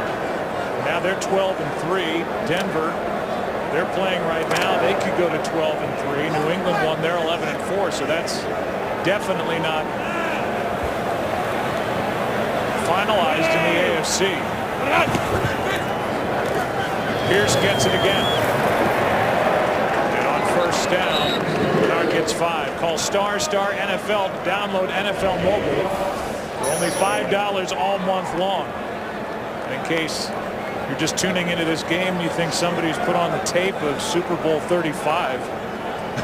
This is actually 2012, but it looks like that same type game, a game that was dominated by the Ravens. Well, the Ravens have looked like the 2000 defense, that's for sure. Offensively, over 400 yards on the day. Here's Pitta coming off a career day against the Broncos. He gets 7 and a first down. Let's go down to the field and check in with Pam Oliver. Well, Joe, some injury news for the Ravens, too. On this tough catch by Anquan Boldin, he injured his shoulder. His return is doubtful. All right, so Boldin, his return doubtful. Tandon Doss is out with a high ankle sprain. Torrey Smith and Jacoby Jones are still out there for the Ravens, who have a first down at their own 48. Flacco in trouble for one of the few times, chased by Rivers, and he throws it away. Coughlin wants grounding, but he's not going to get it. Well, this has been an impressive performance by the Baltimore Ravens, and as we know, it's been a disappointing 3 weeks for them, and not being able to win and clinch the North. It's been right out there in front of them, but hey, I can speak from experience, Joe. It doesn't take much. In fact, just a game like this that you can recapture that confidence, and this team certainly feels they're capable of doing all that they had hoped to.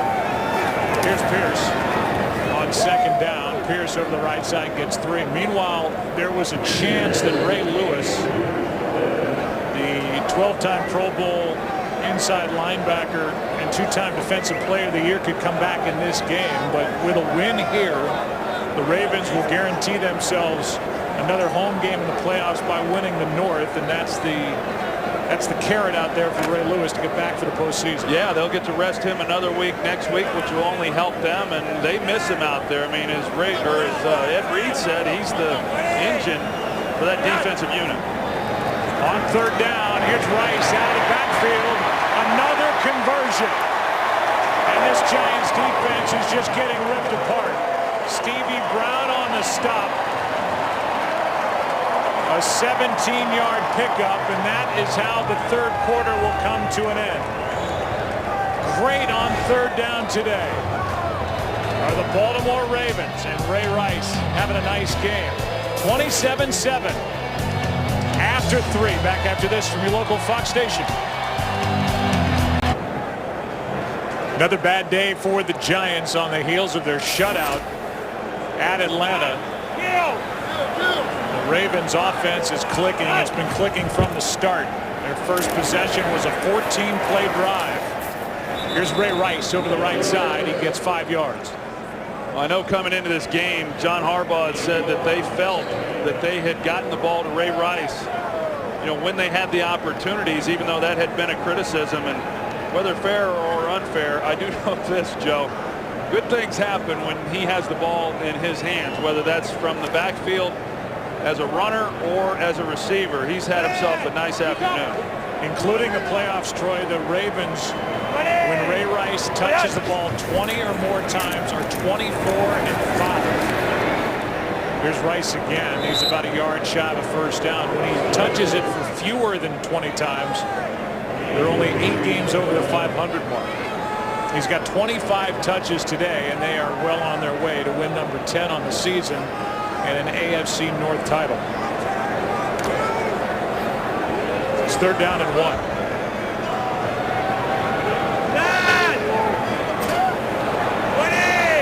How about 10 out of 14 on third down for the Ravens? Wide open is Pitta. And he's got a first down as he's knocked out by Hosley after picking up 6. Well, it's all due to the fact that that offensive line's protecting Joe Flacco. He was working the opposite side of the field, but because there was no pressure, he was able to get all the way to the backside, get the ball to Pitta, and pick up that first down.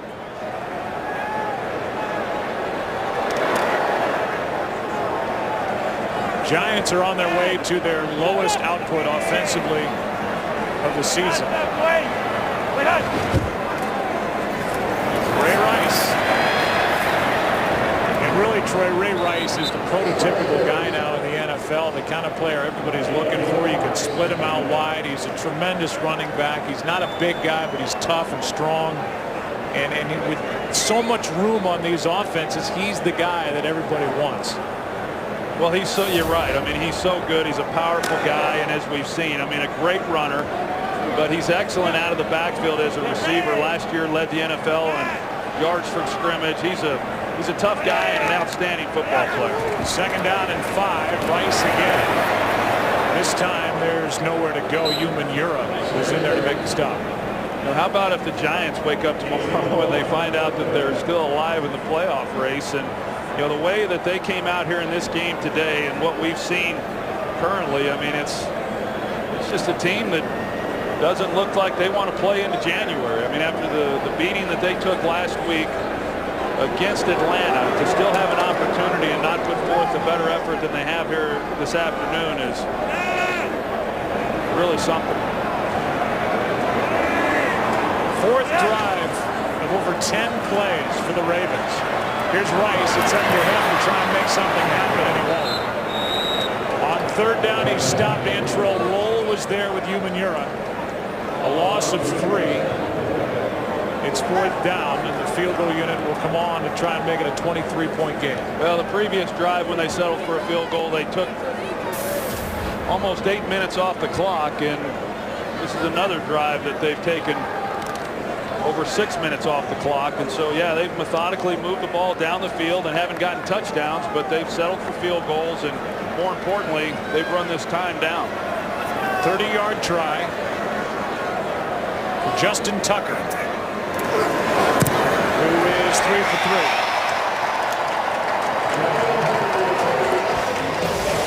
3. Ray Rice having a day. Ahmad Bradshaw in the background, not so much. 37, Ravens on top. Almost time to sit around the fire maybe with family. Christmas just around the corner. Good food, pies and cakes, whatever it is on this upcoming week. Christmas Eve coming up tomorrow, Christmas on Tuesday, and from all of us at Fox to all of you, Merry Christmas, Happy Holidays. And this has not been a happy day for the Giants as Wilson will take a knee. Fireworks for the Ravens all day today. They have had their fun on their way to an AFC North title here against the Giants.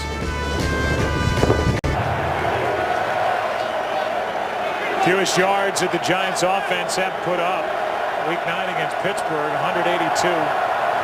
Hakeem Nicks has been shut down completely. Here's Bradshaw running with that bad knee. I thought they might get a lift offensively with his energy active and in the lineup. Got a brace on the left knee. He's good for 6. Ellerby on the tackle, 2nd and 4.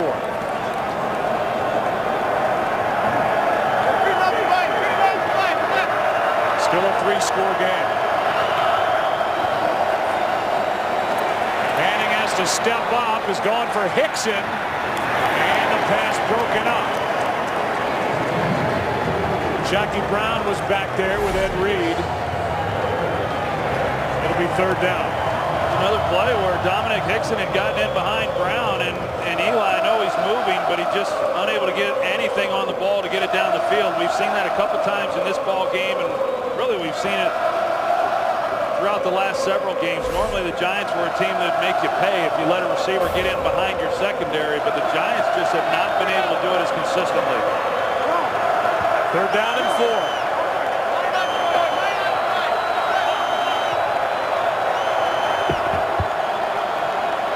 Pass is broken up. Randall was there. It was knocked away. And on 4th down, the Giants are going to punt it.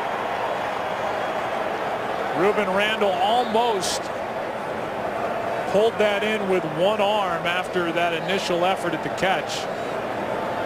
But well defensed by the Ravens, and it's 4th down.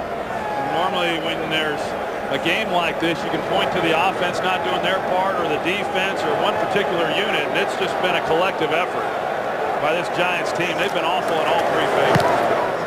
9 possessions. This is the 8th punt, and they've had 6 3-and-outs.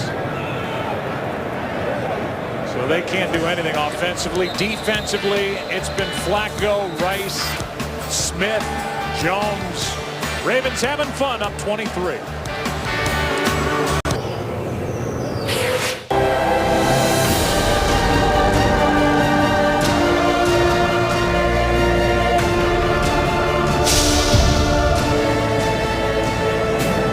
Tom Coughlin was frustrated after the shutout loss at Atlanta with an opportunity to win their final 2 and get into the playoffs. At the very least as a wild card, to come out here and give this effort look as flat as they've looked. You can imagine what his post-game conference will look like and sound like after this one as Pierce gains 2. The Giants will not be eliminated here today because of the Cowboys' loss. If the Giants go on to lose this game, again, we talked about this earlier, it gives the Cowboys a chance, knowing all week that if they go into Washington and win next week on Sunday, they can win the NFC East. The winner of that game will win the division. That's amazing. I mean, it's amazing when you look at the teams that have lost, feeling like they had to control their destiny, and yet they come to work next week with a chance to get in. Here's Pierce, the rookie. One guy to beat, and he cannot beat Hosley. Forced out of bounds, short of the end zone.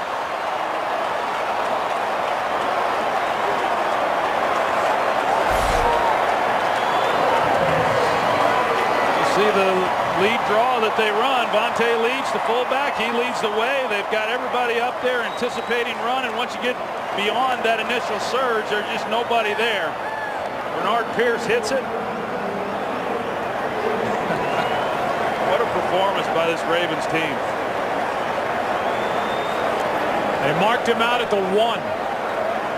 Hosley didn't give up. He saved the touchdown. Now Rice in a tailback. They give it to him, and Blackburn made the hit and holds Rice out of the end zone. 531 total yards put up by the Ravens in this game. Blackburn can't get off the field.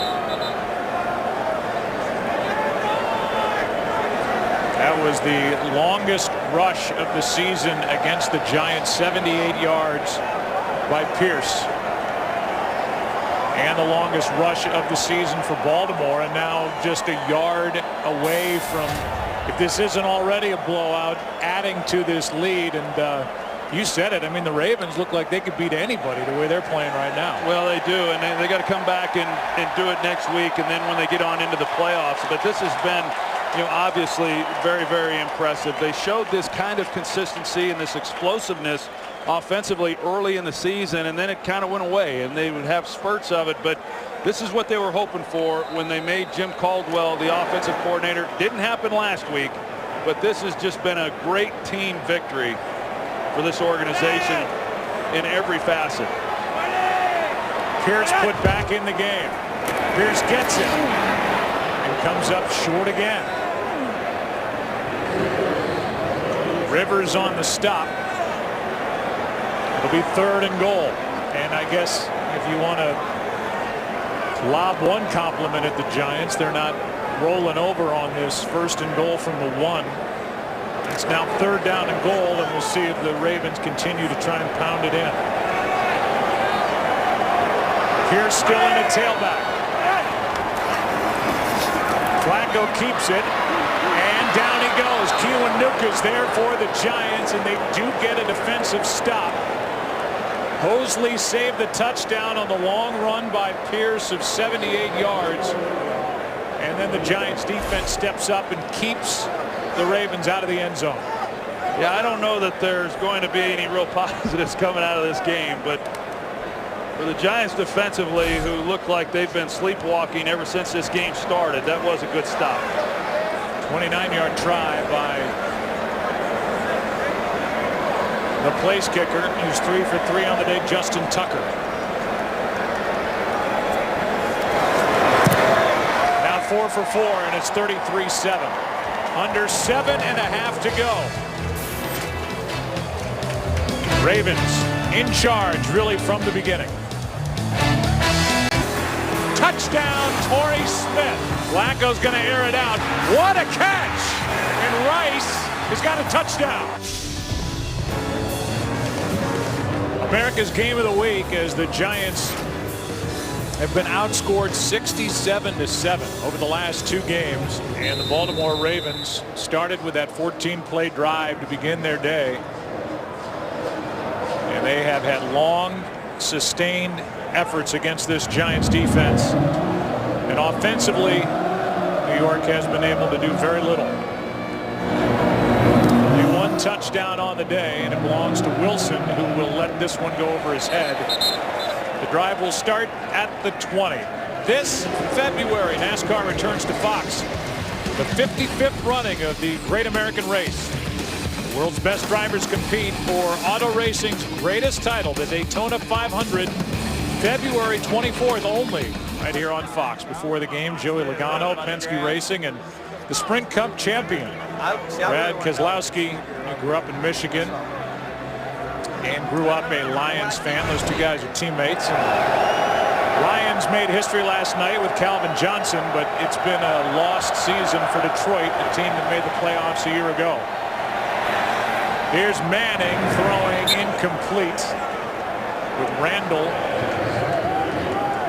Bennett the closest to it and fell in between them.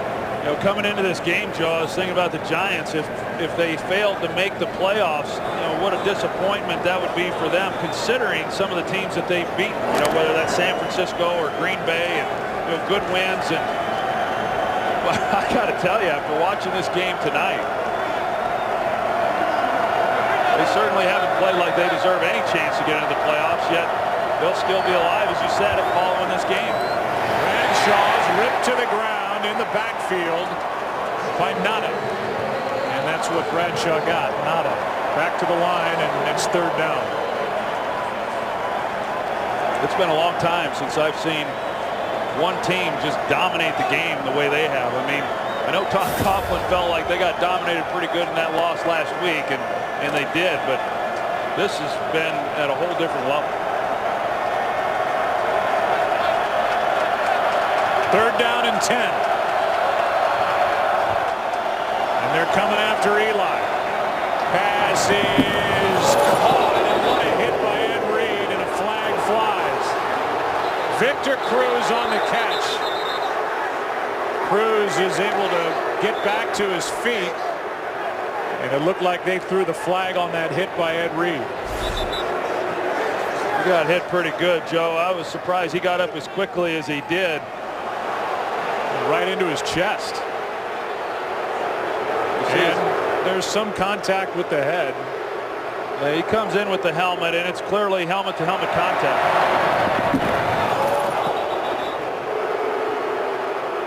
We were just visiting with Ed Reed about that the other day, and he said that since, you know, that fine, and initially he was going to be suspended, and that it has affected the way that he has played, that he's thinking out there. He's not a dirty player, but he does play very, very aggressively. But he says it's in the back of his mind and definitely has impacted the way he's played. He came in and you try to jar a guy loose of the ball, and that's the way he's been taught throughout his career, and it's been an adjustment for him. It's an 11-yard completion plus a 15-yard penalty. Here's Bradshaw. He's brought to the ground by McPhee. Let's go to Kurt with a game break. Well, you guys have done a good job of breaking down the NFC playoff picture. Here's a look at the AFC. These are the 6 teams that have made the playoffs. Divisions are all wrapped up. It's a matter of seeding Both New England and Denver still have outside chances to overtake Houston for that top spot in the AFC, depending on what happens next week in Week 17.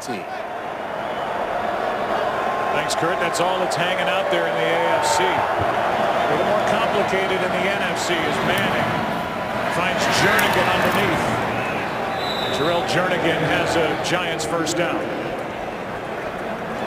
You watch these last 5 minutes of the game, there's a part of you that kind of says, okay, well, this game's essentially over. You know, maybe these guys, Eli Manning and some of them, shouldn't even be on the field playing. In fact, they've got a chance to still make the playoffs, but as bad as they've been, my guess is Tom Coughlin's just saying, hey, we've got to try to finish this game up with something positive.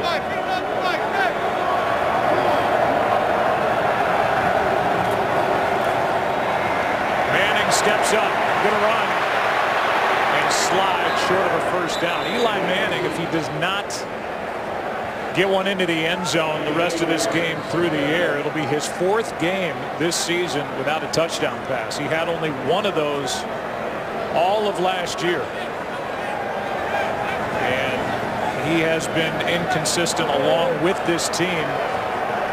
Victor Cruz is back out there in the slot. Handoff to Bradshaw, and Ahmad Bradshaw with a nice gain on 2nd and 2 of 11. Ihedibo was there for the Ravens first down under 4.5 to play.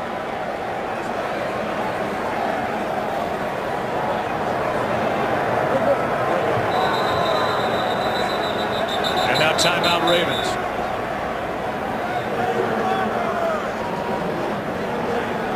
Tom Coughlin talked about what he would say to the team. Look, we're a game better than we were a year ago.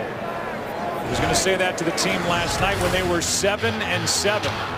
It was considered a road game, and this was a 99-yard touchdown catch and run by Victor Cruz in a win over the Jets. Then a Week 17 win over the Cowboys. They were in. They won the next 4, including the Super Bowl. Today, it's a much different story for Victor Cruz, this Giants offense, and this Giants team in general. Yeah, the Giants just have to figure out why they're so inconsistent. You know, I mean, it happens every year. It seems like after 8 games, this is a team that's 6-2 and playing really well, and then they find themselves just trying to hang on or, you know, fight to get into the playoffs, but it's every year, and somehow they've got to figure out why that is. It's hard to win games in this league, but the story seems to be written for the Giants before the season begins every year. Here's Manning, and he is tipped incomplete. Randall, the intended receiver. Kerry Williams got his hand on it, and Ed Reed was almost there for the interception. Yeah, normally these balls get tipped up like this, and you've got a guy like Ed Reed back there. It's going to end in an interception. And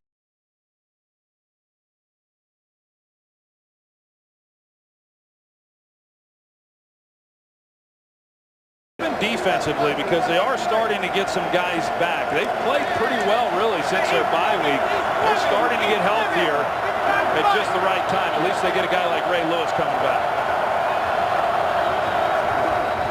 2nd down and 10. Here's Bradshaw over the right side, and Ahmad Bradshaw is wrestled down with the Giants first down by Corey Graham.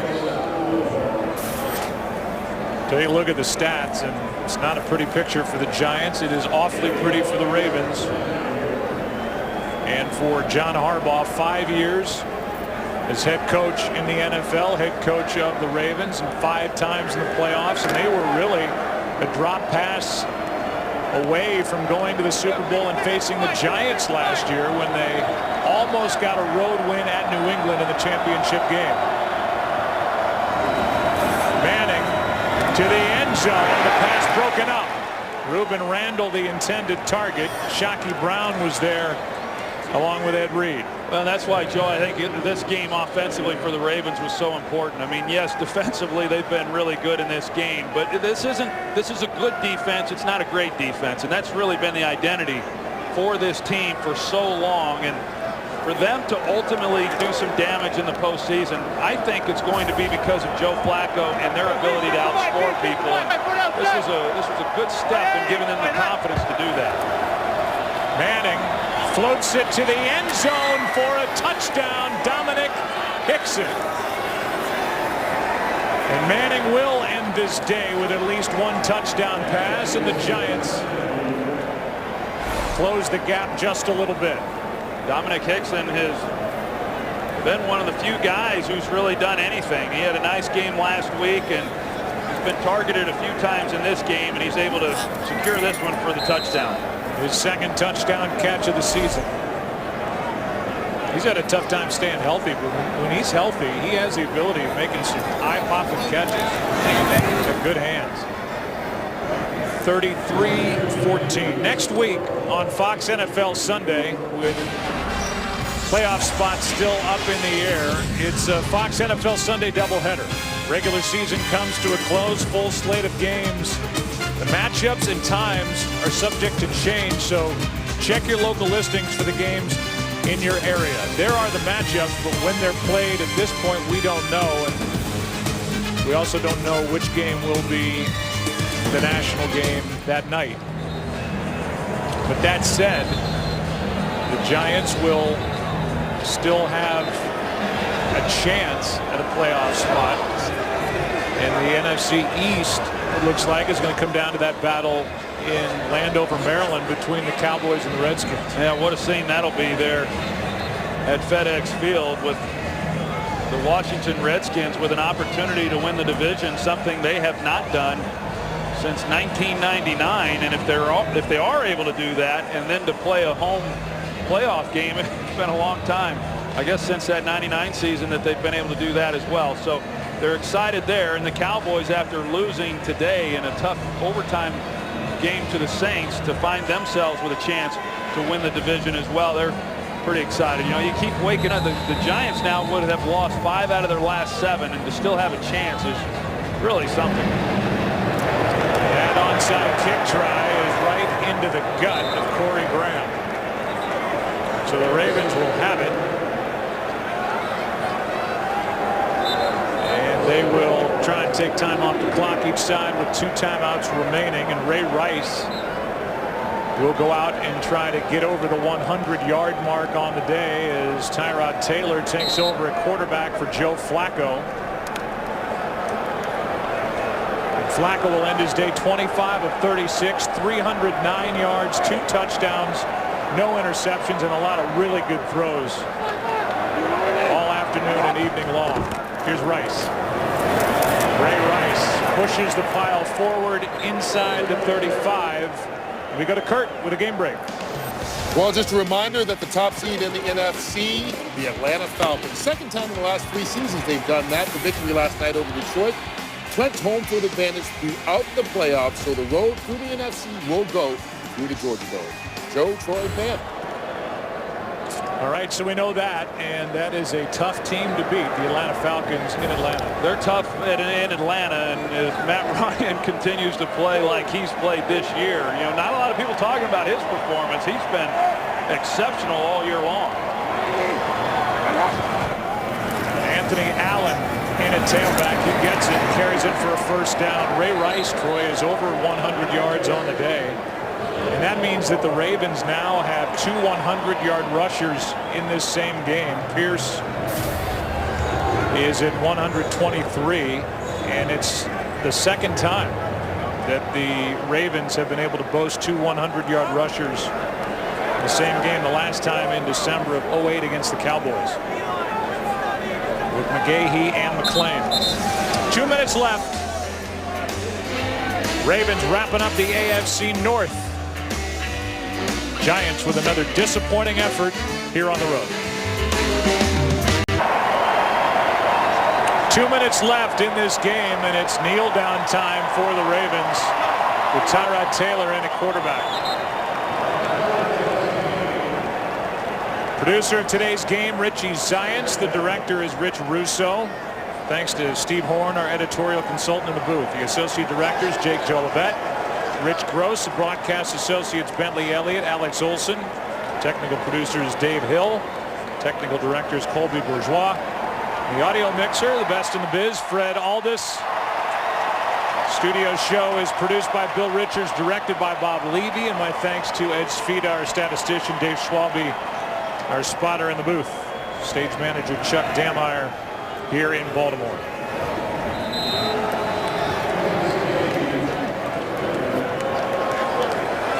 We welcome in a new audience, and really the only thing to tell you is the action is pretty much over for the rest of this game. That's us, and we know that the Ravens have wrapped up the AFC North.